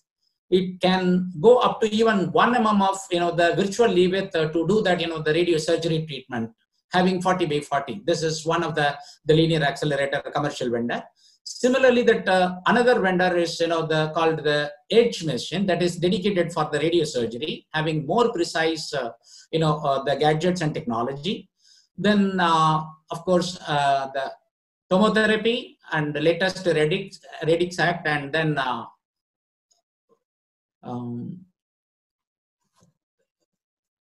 cyber knife, then the gamma knife, then the Zap X-ray, that means 3 MV X-ray machine is being introduced recently for especially for the radiosurgery, which is not required to have that the shielding bunker. Unshielded the bunker is adequate.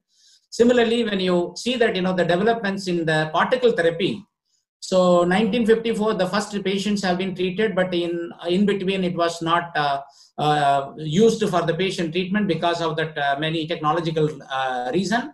The 1990s, Loma Linda from California, the first patients was used for the program. Then the multi-gantry rooms are available almost most of the centers, around 100 centers in the world. Now that the multi-room, the facilities are improvised by having the single room technology, compact technology. That will be reducing the cost as well as the space of the occupancy, occupying the space. And the recent the Medastran from Vienna, one of the facility having dual particle therapy system, whereby particle as well as the proton as well as carbon ion therapy is possible. This technology was the design by the collaborations with the CERN and the Italian Hadron Therapy Center.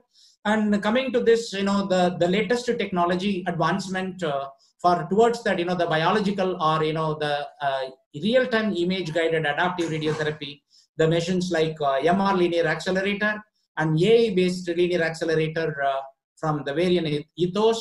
And similarly, recently the PET-LINAC also is being introduced to the clinic for the patient treatment. So these are the the technological advances. What has been started from the physics the research contributions. So what is that in a nutshell? If I say that the scientific achievements over that many years, the technology of our cancer therapy and imaging, the simulation imaging from planar to 3D to 4D, and MR simulation to biological imaging, and deformable image registration is very much useful in IGRT and 4D and adaptive radiotherapy.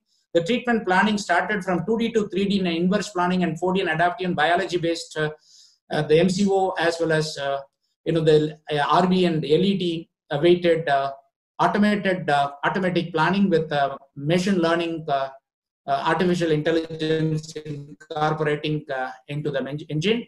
And delivery, IMRT and VMAT improves the delivery efficiency in patient throughput. IGRT corrects for the position of the patients and target and OIR errors, reduce the margin. And SRS SBRT, so started from the frame and then moving to that frameless and hypofractionation, so that you can make that the dose escalations much more compared to that earlier. And flattening, unflattened or flattening filter free, high dose rate mode, useful for fast dose delivery, reduce the tumor and organ motion in delivery. The 4D radiotherapy accounts for respiratory motion effects in RT process. Adaptive radiotherapy accounts for volume and dose changes and modify the treatment plan during the treatment if need be. And particle therapy is better treatment options for pediatric and radio-resistant tumors. MR guided and PET guided towards biology guided radiotherapy. coming to this, regarding that, the brachytherapy, the image-guided adaptive therapy started from LDR brachy to HDR to iridium to cobalt and electronic brachytherapy. So these are all, the real, the scientific achievements through that, the physics-based research and physics-based concepts and, the technology, engineering technology. So we all know that.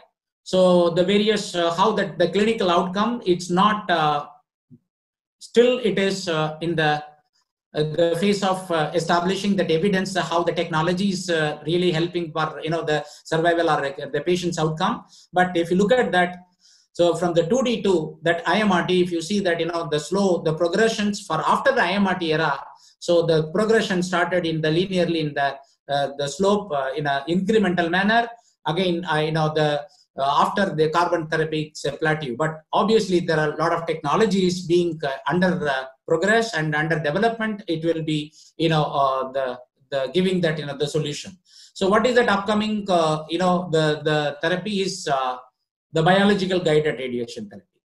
So what are the advances in the brachytherapy? We know that, the Paris, Stockholm and the Manchester technique and the applicator were used soon after the radium was discovered by Madame Curie. Then remote afterloading technology.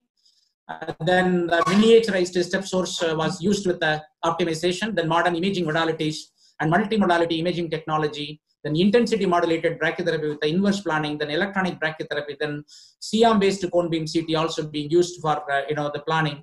Then image guided, currently the image guided adaptive brachytherapy having the hybrid applicator, advanced dose calculations are being used, or advances in the brachytherapy. So these are all the developments of the applicator, the hybrid applicator. That means for intracavitary as well as an interstitial brachytherapy, you can combine together in one go, so that will be patients will be more comfortable. So this advanced technology has introduced the new role that we have to commission that an applicator for before that clinical applications. The technology like the LDR and HDR and electronic brachytherapy are being used.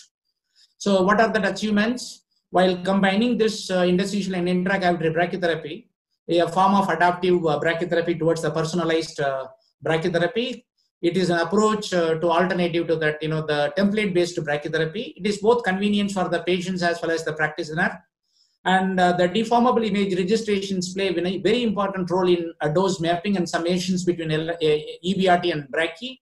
The model-based algorithm is more accurate and more important for low energy than the high energy area.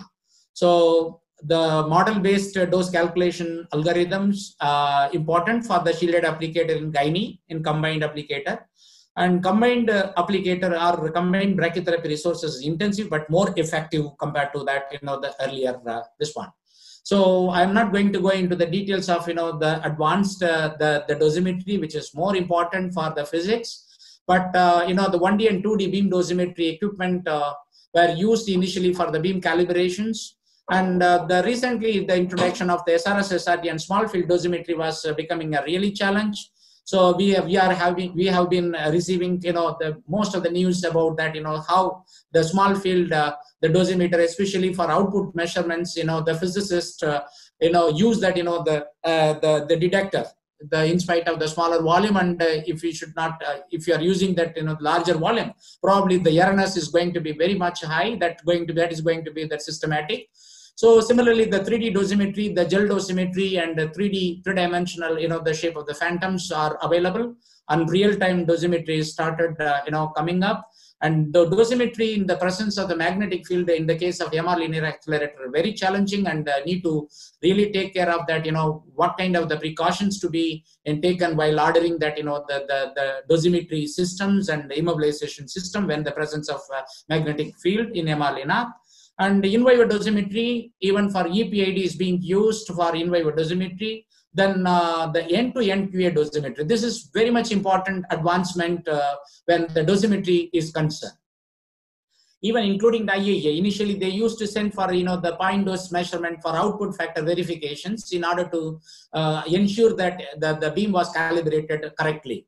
But in the recent, the advanced the practice of radiation oncology. So there are a lot of guidelines, including the Aapm, the TG 11 9 that the end-to-end QA is important before clinically implement the technology to the patient treatment. So there are a variety of the phantoms are available with the RPC, the MD Anderson center, and also there are in-house phantoms that people used to make to verify their own system, and this is very much important in order to reduce that the errors and other this one. So this end-to-end QA also used for the 3D printing technology for making a phantom that will be more useful. So what is that the future of radiation oncology or radiation therapy, where the medical physics is more important contribution.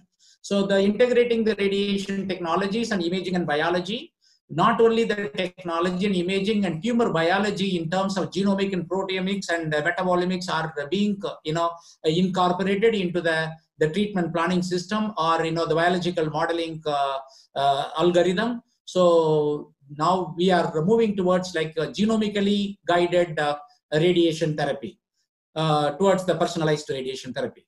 So what is that emerging technology? We all are aware that that the flash RT is one of the very potential radiotherapy, disruptive radiotherapy technology is going to come in, and the ultra high dose rate greater than 40 gray per second. So we have seen flattening filter free beam, the 2400 centigrade per minute, whereas this dose rate is 40 gray, that means 4000 centigrade per second. So this incremental, the dose rate is actually giving more biological the response or biological, the interest. So it gives that increase the differential response between the tumor and normal tissue. If you look at that, the process of that, how the delivery takes place between that flash and conventional. So the flash is being very, the fast delivery.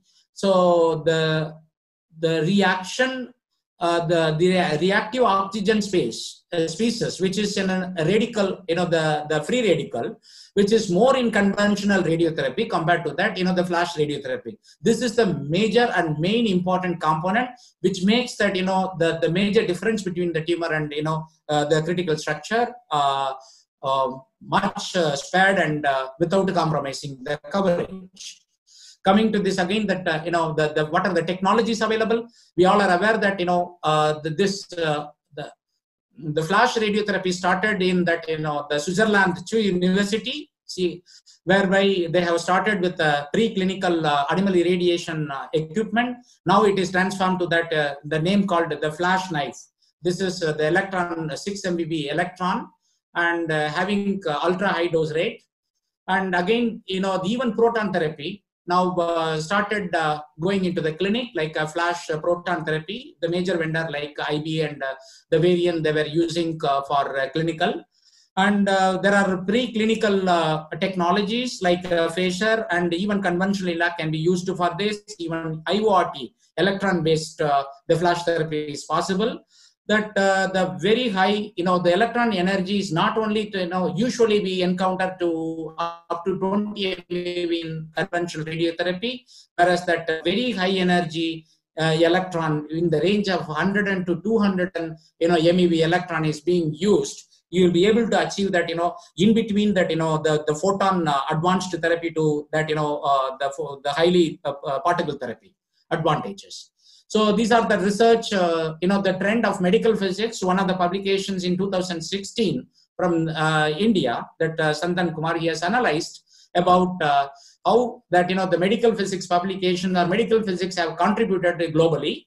So if you look at that, out of 2000 to 2013, 11,181 publications he has analyzed. So if you look at that, the United States about 32% contribution for the research of medical physics publication. Then following the Germany and Japan and UK and Italy.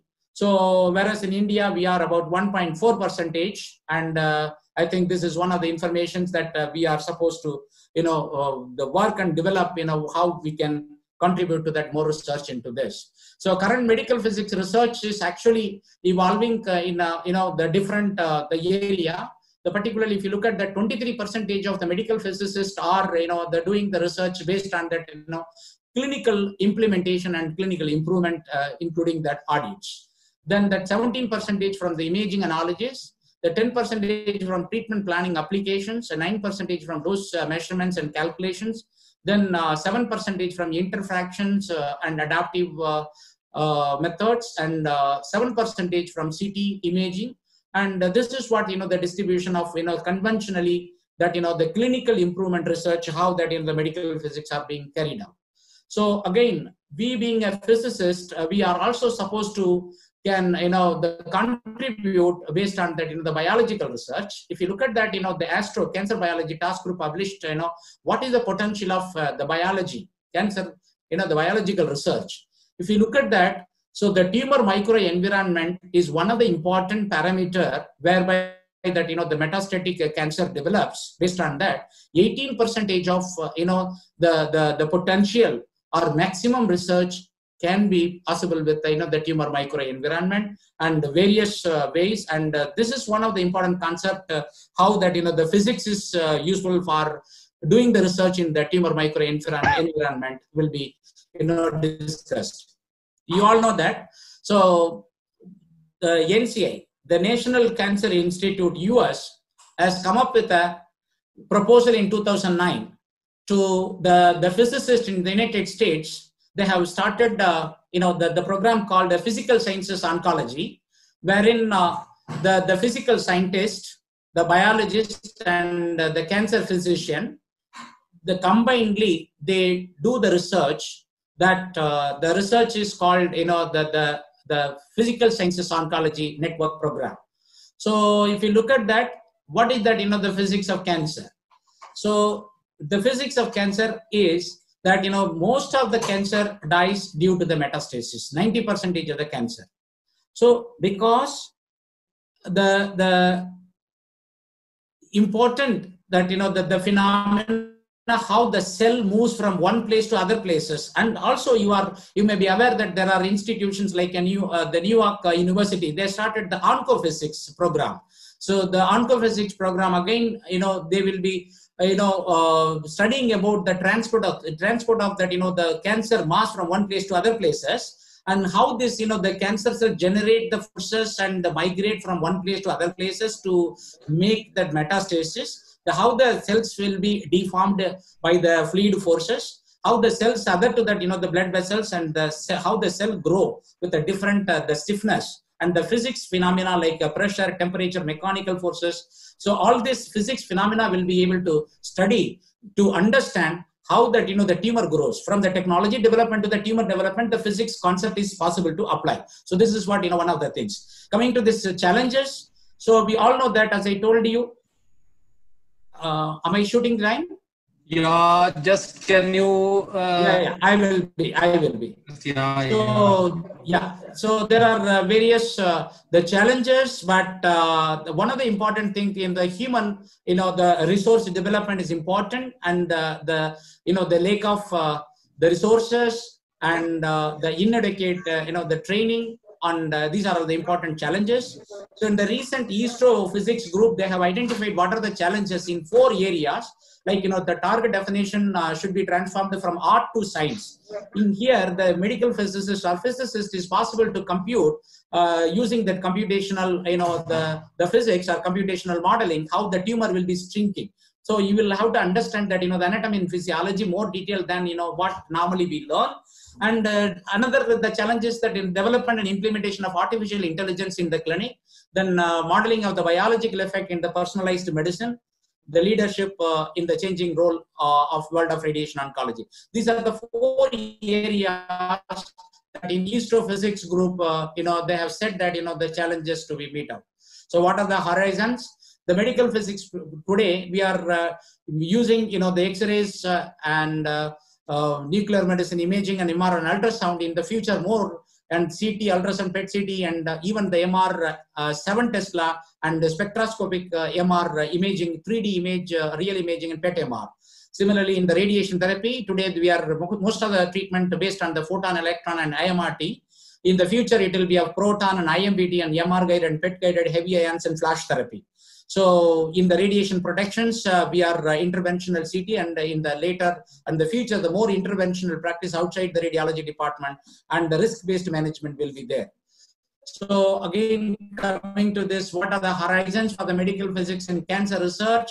And the Australian, the Federation of the Physical Scientists and Engineering Association, they have come up with a very good paper published in that journal in 2018.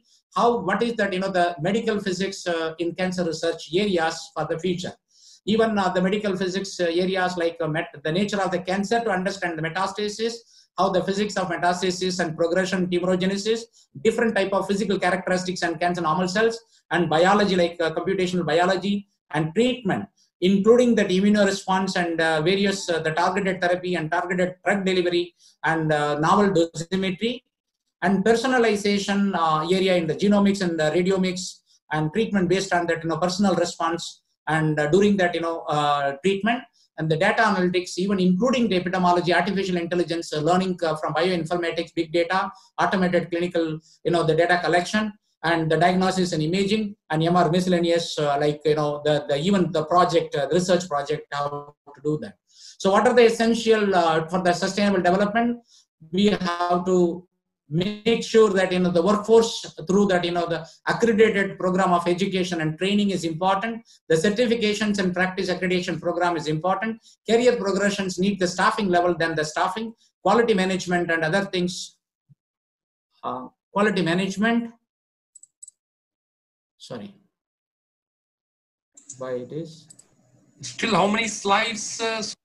Last slide. Okay, quick, because yeah, last slide. It's already time. Yeah, last slide. Because Carmel is waiting. Yeah, coming to this.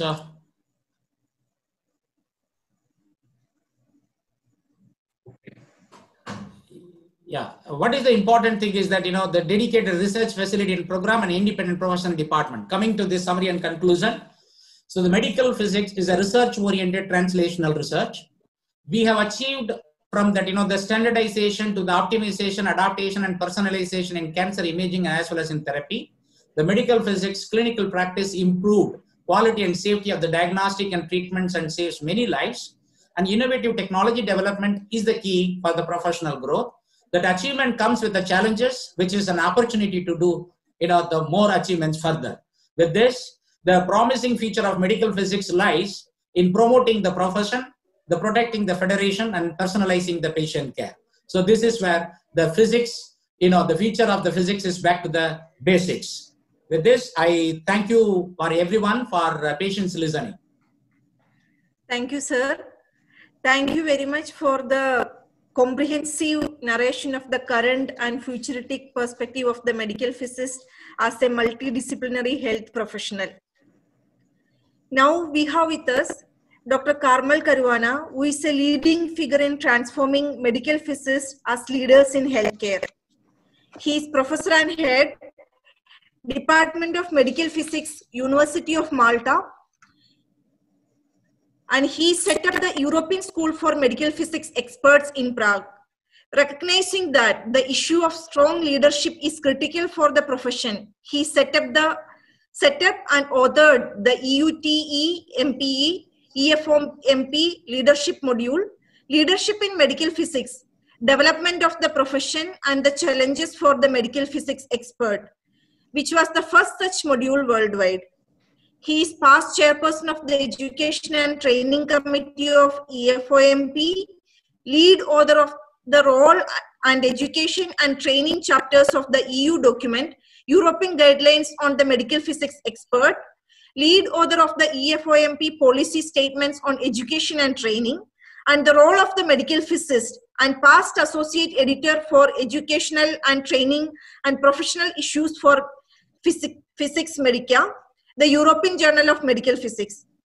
Recognizing the importance of education and training and professional issues for the development of the medical physics profession, he has dedicated the last 20 years of his career to these issues and has over 60 papers and innumerable conference presentations in these areas to his name. In 2020, he completed completed and published the first ever book on leadership in medical physics and entitled Leadership and Challenges in Medical Physics, a Strategic and Robust Approach. Today, he is talking about leadership in medical physics. What resources? Welcome and over to you, sir. Thank you, Mary Joan. Can you please confirm that you can see my PowerPoint? Yeah. Yes, sir. We can see your PowerPoint. Thank you. My name is Carmel Caruana. I've been involved now in the European and international medical physics over 30 years. And I am finding that one of the major problems that are faced by the profession is the issue of leadership. Actually, the problem of leadership is being faced by all healthcare professions, not just us. But since our profession is a relatively small one and also still relatively unknown, leadership becomes super, super important. We need to prepare the next generation, the young generation of medical physicists to assume these leadership roles. And the issue immediately arises, what are the learning resources that we have? First of all, why the emphasis on developing good leaders? Why leadership? Because without good leadership, nothing gets done. Departments are ineffective, projects do not move forward, the profession will not develop locally, nationally, regionally, or internationally. Why the emphasis on preparation for leadership in medical physics? Because there is no leadership training in most medical physics education and training programs. This is a problem worldwide.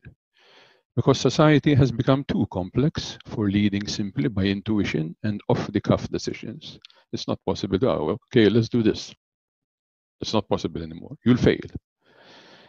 In a world dominated by austerity economics, fake information, bluff, and interprofessional competition, being a good scientist is simply not enough for an individual professional or the profession itself as a whole to succeed. In fact, sometimes being a good objective scientist can sometimes be a handicap. And I would like you to think a bit about that. Strong strategic planning, management, and communication skills have become crucial. Although many medical physics-related documents refer to the importance of leadership skills, there are very few resources specifically targeted to medical physicists.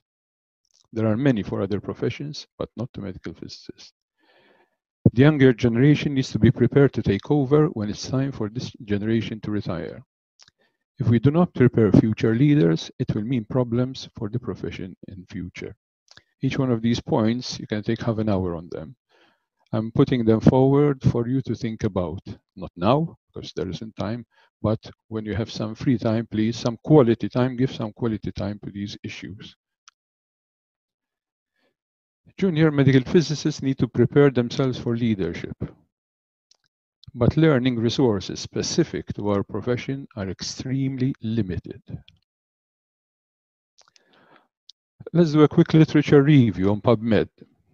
Using the search words and the title, leadership in medical physics versus leadership medical. So leadership in medical physics versus leadership of doctors, medical only. Result for medical physics, 7 hits only. And only 3 of them are relevant. The other are not relevant. For medical, 2,590 hits. If we use the search word strategic planning medical physics versus strategic planning medical, the result, medical physics, 1 hit only, it's relevant.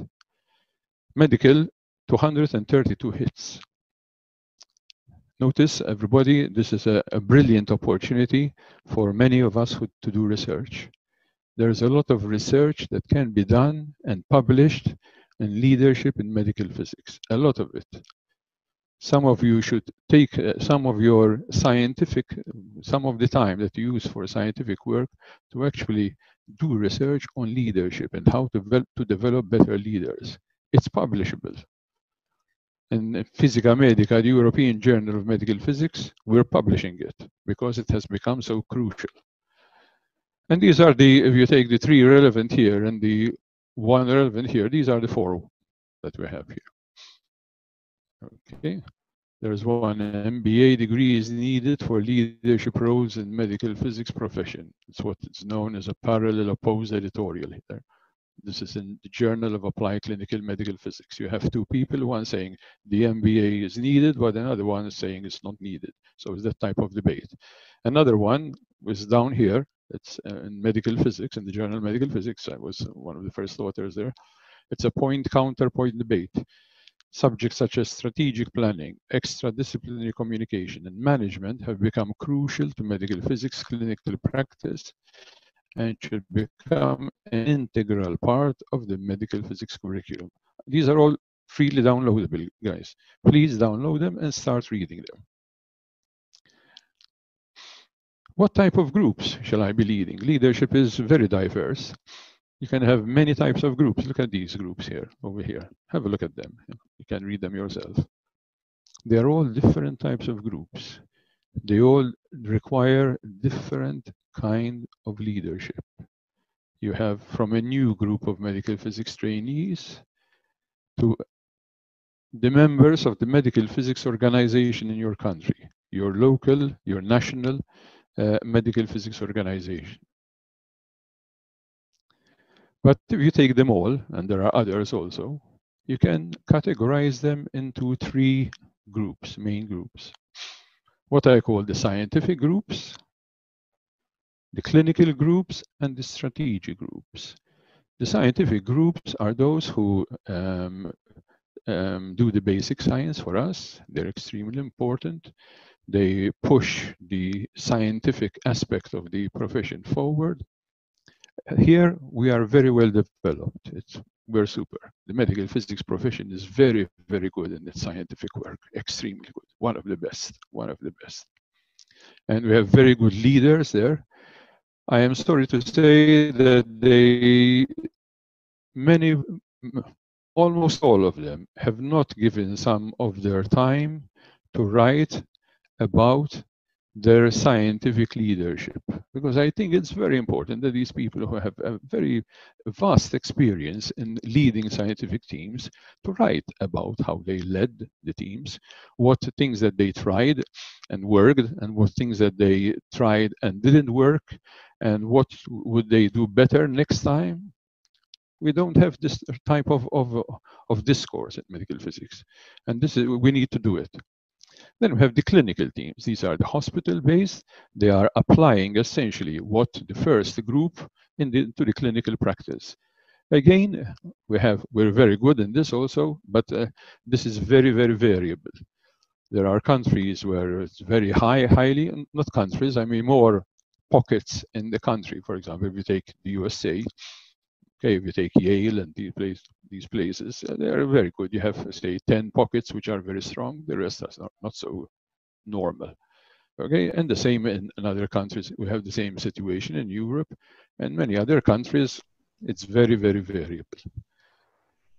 Then if we look at the last one, we have practically no resources at all. No resources at all. What is strategic leadership?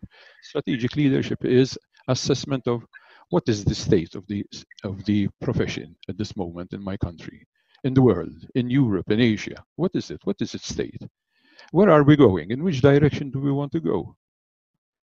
How are we going to increase the number of medical physicists so that we, first of all, make the profession stronger and even more politically relevant? These are very, very important questions, because if this fails and we don't have a strong profession, okay, a politically strong profession that will attract new recruits, then these 2 will also fail. All the 3 groups are important for a profession to be, but if this one fails, this 2 will also fail, because there won't be any leaders, there won't be any people. So what resources do exist at present? We said that there aren't many, but let's see what exists so that those of you who will be interested in leadership can look them up.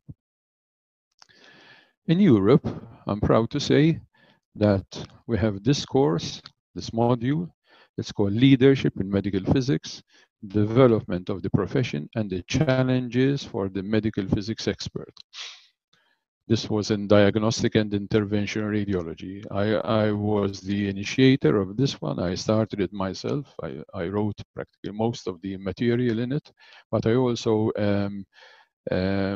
invite the leaders of the profession in Europe, 4 or 5 leaders each time, to give their experience to the people, because even though I'm very good at it, but it's not enough.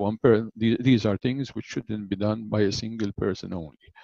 Because a single person, even no matter how good that person is, yet he will only have a certain limited perspective. You need other perspectives so that the participants who attend the course will have a more complete overview of what needs to be done. It's very comprehensive. It's 80 hours of work. It's not a day thing, this. And it's done over a period of 2 months. There is a reason for it, in fact, for 3 months, over 3 months. There is a reason for this. The reason is that leaders cannot be made overnight. You cannot become a good leader overnight. You go to a course, a 1-day course or a 2-day course, you go in, not a leader, and you come out a leader. This doesn't exist. Leadership needs time, okay? Leader, you need to develop. Remember, ultimately, I always tell the participants that ultimately you have to make yourself a leader. We can help you by giving you our experiences, but ultimately each person who wants to become a leader, he or she has to turn herself into a leader. A young medical physicist from Sweden, after attending the module, described it as a mini MBA specifically designed for medical physics. You can find more information here, but this is in the process of being updated because I'm moving it now from not just diagnostic and intervention radiology, but also radiotherapy and nuclear medicine, because there's very little in there. This is the abstract of the module. This module aims to help the future medical physics leader acquire the knowledge, skills, competences, and attitudes necessary to exercise a strategic leadership role within the profession in his own country and regionally, both in terms of professional issues faced by the profession and own personal development as a leader.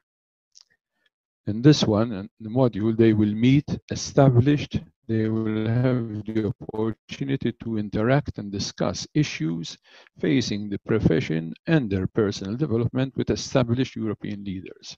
And I get all type of leadership, scientific leadership, clinical leaders, but also strategic leaders. You can read this, I mean, you can all read. You're used to reading abstracts now, I'm sure. We're getting people from all over the world now. It started with Europeans only, but now we get people from all over the world. We haven't got one from India, but first, okay? And I'm expecting someone from India, Aaron, for the next one, huh? Because I think it's important that we have, if you have 2 or 3 from India, they come over, they will see what we are doing, they participate in participants, and then set up your own leadership module in India, because we can't, I can't expect that everybody comes to this one. It's not possible, it's too expensive to travel. Most of it is done online. And then there is a 3-day intensive in Prague. I do it in Prague, Czech Republic, because it's a nice city in the middle of Europe. And then they will have one day free, and those who want then can do an examination to double their credit points, This was the first group that we did. Okay, you can recognize many people here. Eliseo Vanyo from Spain. The second one, there's John Damilakis here, and Stelios and Virginia. And Hilda over here. She's a very good scientific leader, Hilda. This was the third group. Notice we're getting people from all over.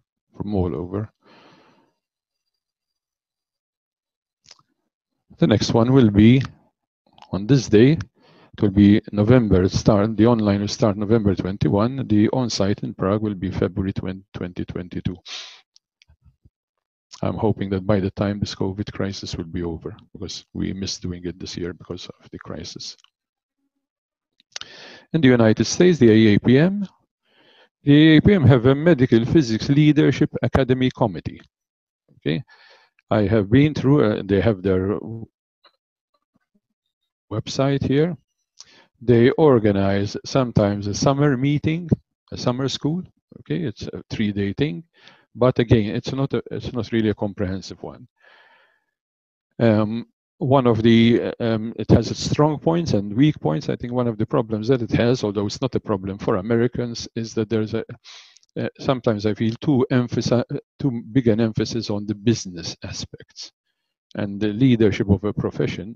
Business is important, but there's the leadership of the profession as a whole, how to increase the profession, how to make it stronger, how to move into other areas. If you go to the Aapm virtual library and type in leadership here and you submit, you'll get 47 hits. This is, I did it again yesterday, and you can, this is what you get. Look, they're all presentations done in either the Aapm annual meeting or the summer school. Some presentations, by the way, most of them are freely available. You don't have to be a member of Aapm, so that's a very good thing that Aapm has done for the international medical physics community. They're all freely available, these. For example, look, Can We Talk? Navigating the Minefields of Difficult Conversations. That's a very interesting talk. Things how to increase your impact by understanding the bigger picture in project management. What is empathy? It's a very, very important thing. How to be able to see an issue from the point of view of others, because you cannot build bridges to others unless you can build see their points of view. If otherwise you won't be able to build teams. The team will destroy itself. On the international stage, there's only one that I have found, which is Medical Physics Leadership and Mentoring. This is was an initiative of Professor Kwan from Malaysia, and they are. You have all the information here that you can look it up yourself. They have even a YouTube channel with the talks. They asked me to deliver one about 3 months ago, and you can find it there. Or now I'm thinking it's either here or on Instagram. They have an Instagram page and even a Facebook page. But on the YouTube, you can get the actual videos of the presentations. I'll talk about my own specialty, which is strategic leadership, because as I told you, about 10 years, I was very much involved in European medical physics for many years, and I always realized that the biggest problem that we face is the strategic leadership, to bring out ideas on how to move the profession forward. Let me show you some case studies.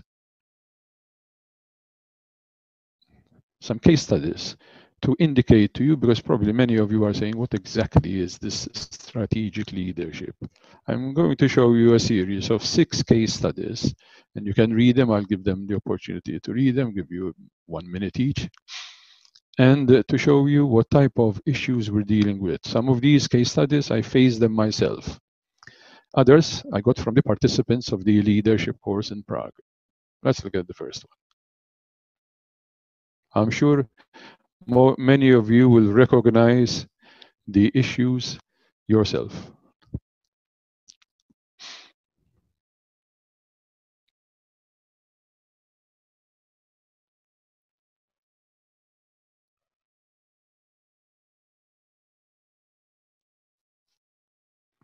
I'm sure many of you have tried to set up a medical physics department in a new area. I'm sure you have faced this. When I started medical physics in my own country, Malta, the only person who knew about medical physics was myself. One only. Look at this one.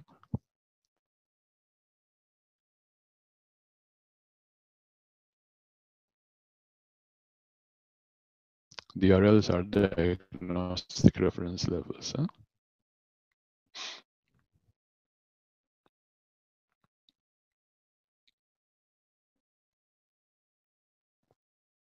I'm sure again many of you recognize this situation.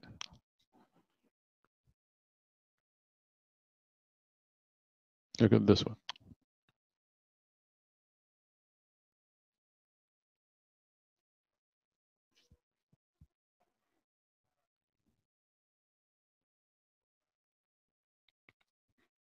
These are the type of case studies we do in the leadership course. Real world, what I call real world case studies. Things that actually happen and things that each one of us has to face one time in her or his life. Probably not one time, more than one time. If you're a leader who tries to move things forward, you're going to meet them again and again.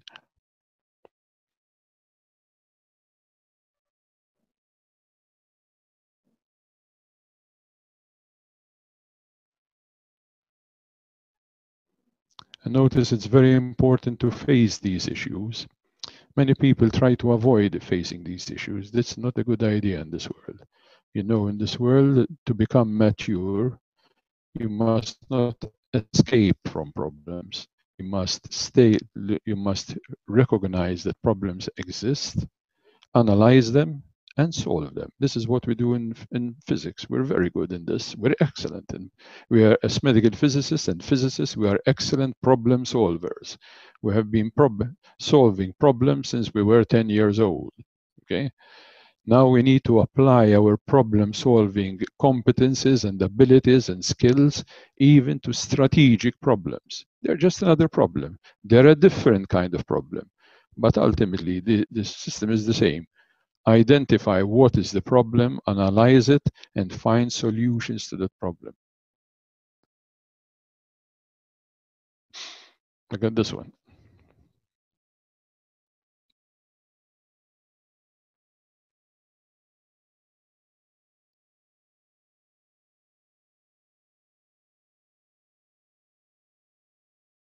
I met this myself, in my own country. It has been solved, but I solved it once. I realized that it was happening and accepted it and said, now it's time to solve it. One cannot accept these things. It's not nice.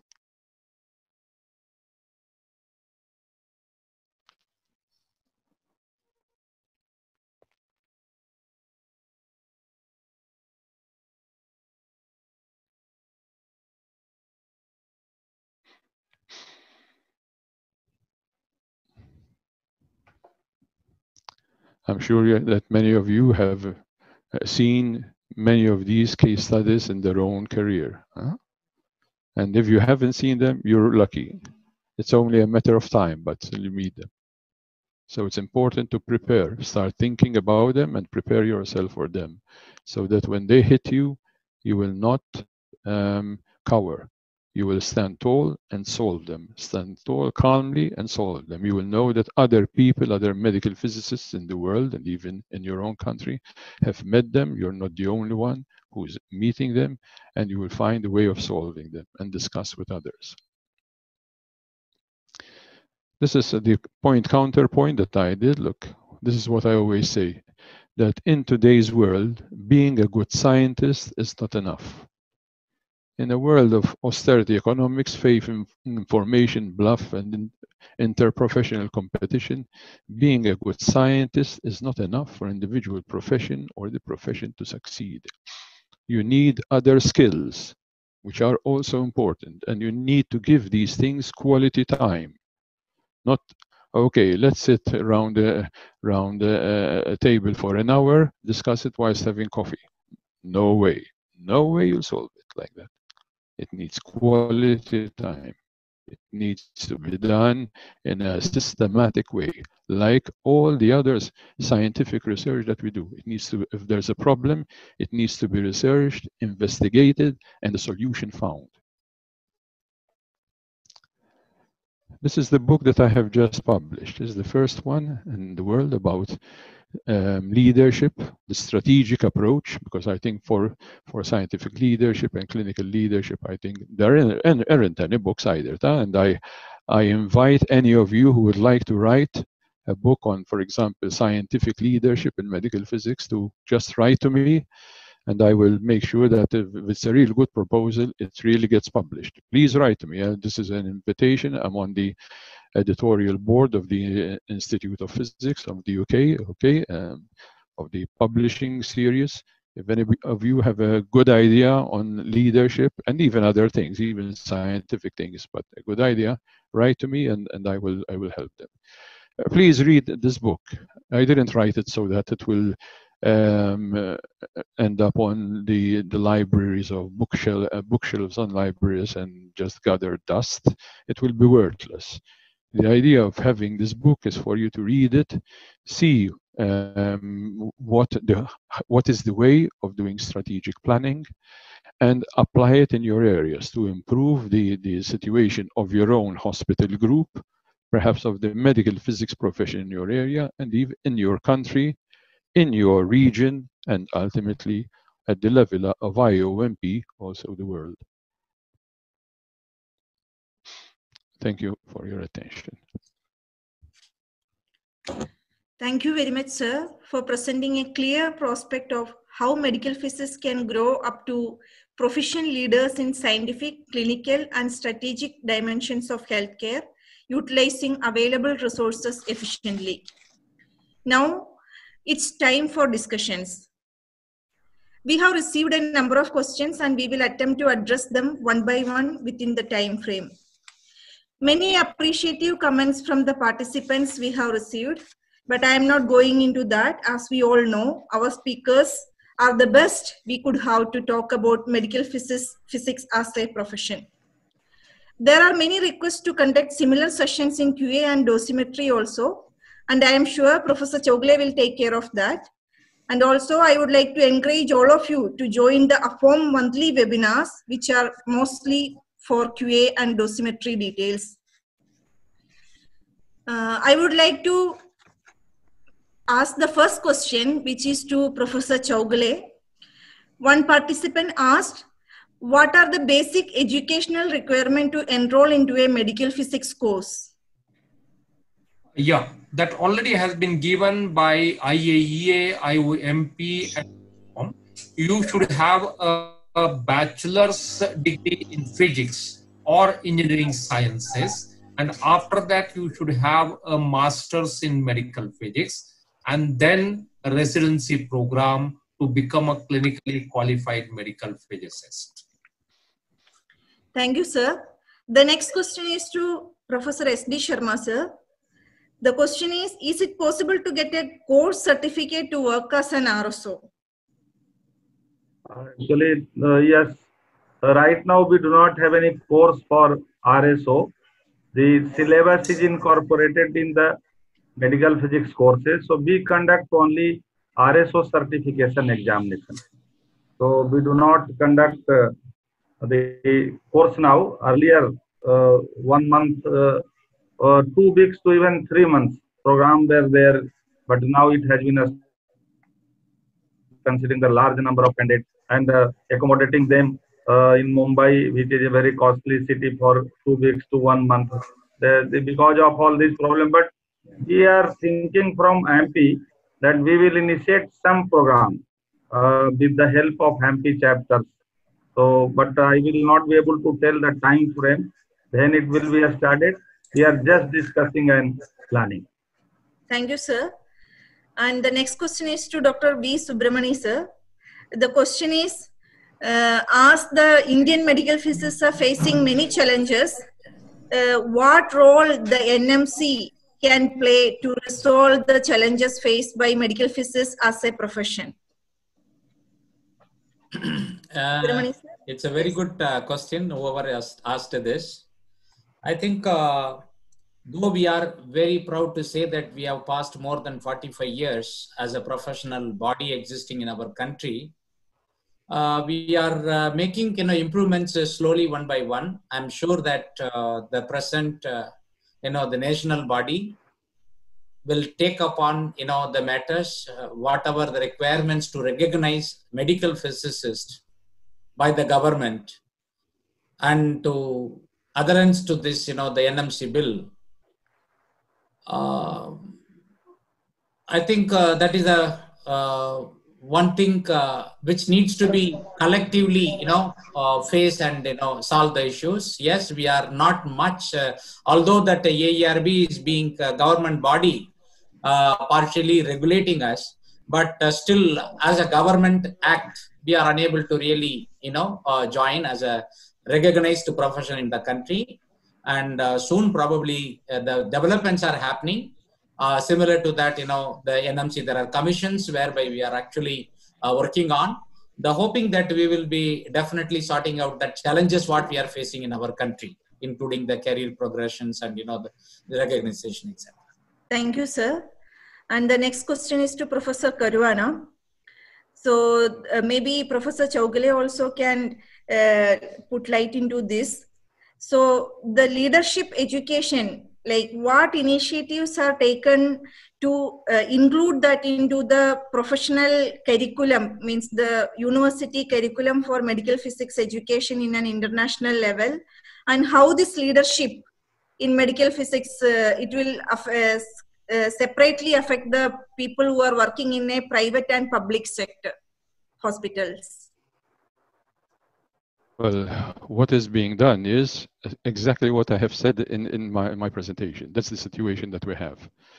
Now, what our participants should do is look at the presentation that I did and say, okay, from these presentations and the resources, what can I do? What can I use from these?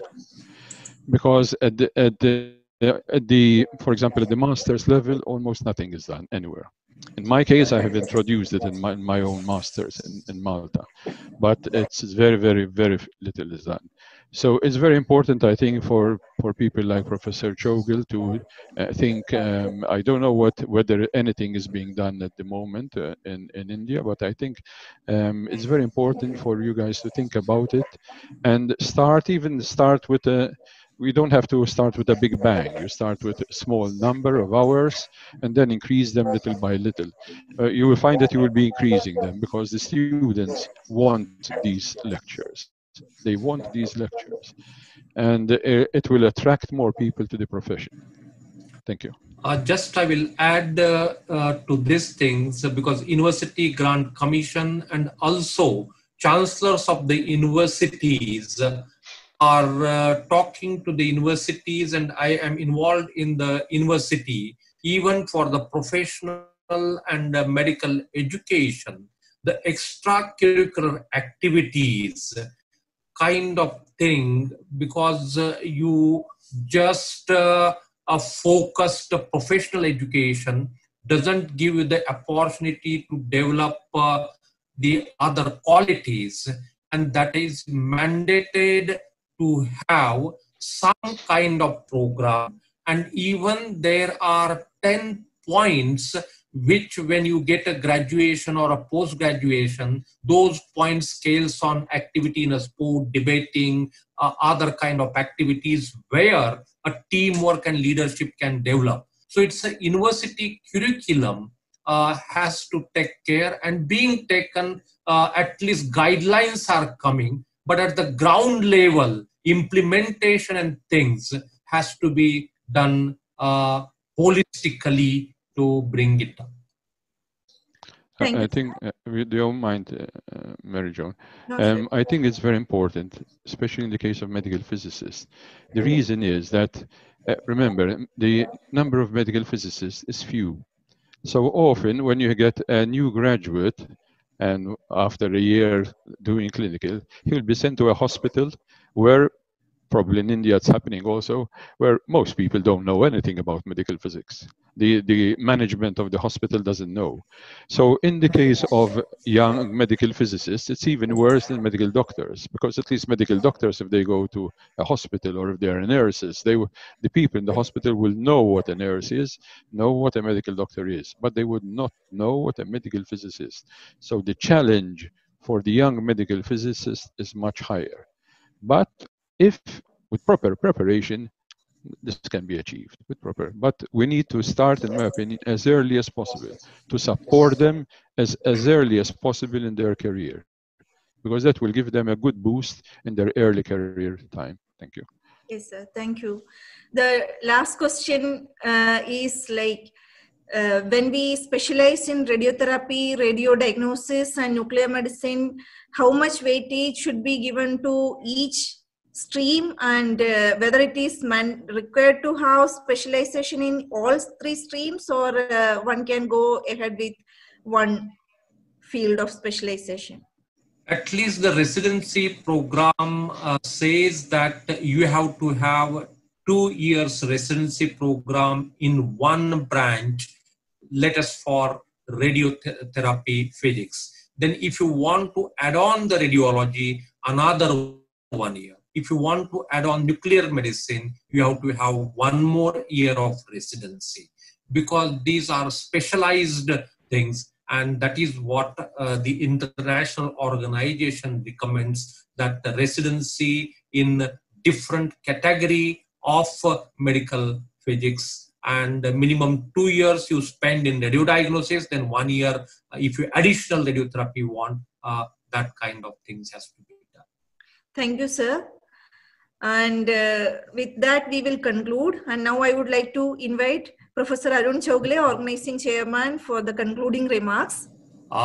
Thank you, first of all, to all the participants for joining this meeting in a large number and still holding the fort, though we are almost half an hour late. I thank all the speakers, Dr. S.D. Sharma, Dr. Subramani, and Carmel Karuna, for giving excellent talk. And also I have to, and it's my obligation to thank Mary Joan and her entire team. As you see, a conference, small or large, you need a huge amount of work to be done in background, and a lot of things you have to do it. And they have done very, very meticulously. You can see amount of efforts Mary Joan has put it. And that is what I have got, a very good team, that when I say we can do this thing, they will say, yes, we will do. Just one example I will tell you, that we thought that can we have a virtual light lamping program? And they worked on that thing. They prepared a video of light lamping, putting the photo, everything. So nicely, everything. So that is amount of work. Even the certification, the making flyers, circulation, getting PPTs, getting your CVs, they have done a marvelous job. So I would like to thank the entire team under Mary Joan secretaryship she has done. Also thanks to my institution, Dr. Sudhir Bhandari, who is always encouraging and helps us to do such program, and also Honorable Vice Chancellor. And he yesterday tried to send us the video recording, and today he also joined us in this meeting. That shows, that is what, when you talk, Carmel, the leadership and the other people, I want to tell you that I am a medical physicist. I am not a doctor, but still then, in a medical university or a medical college, the respect and things we get, it's not just I am coming from some family or some political background, but yes, you contribute. And that shows our Honorable Vice Chancellor, he himself wanted to be present in this program. That shows the interdisciplinary and the work you have to do. So if you do it, I don't think that the respect what you expect will come in your way. So once again, I thank each one of the participants who has participated, put questions to the speakers, and the entire team of my department under Mary Joan for making this to happen. Technical support from Rajini Verma, then Priya Saini and Minu, Mukesh, and everyone from the department. So I thank everyone.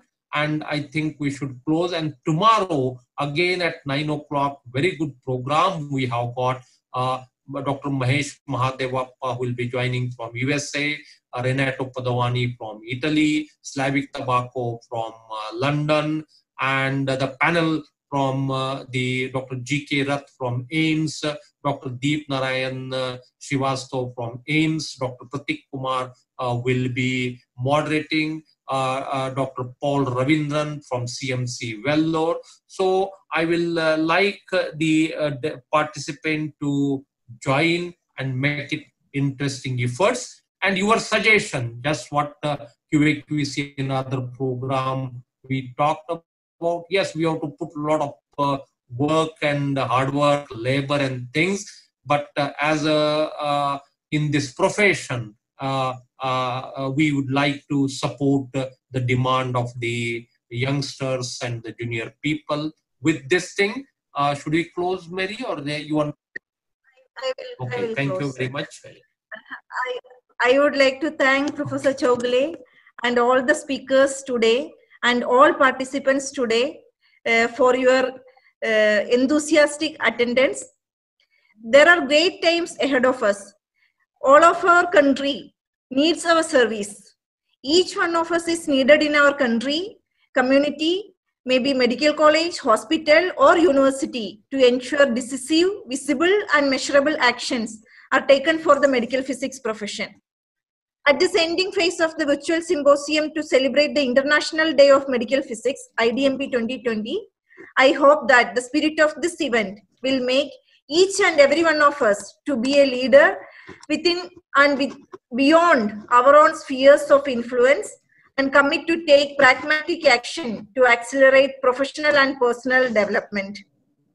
I would like to take this opportunity to welcome you all to the virtual symposium tomorrow, 9 a.m. IST, to celebrate the 125th anniversary of the discovery of X-rays. Thank you all and looking forward to meeting you all tomorrow. Good night and have a nice time. Enjoy. Good night. Good night. Thank you very much.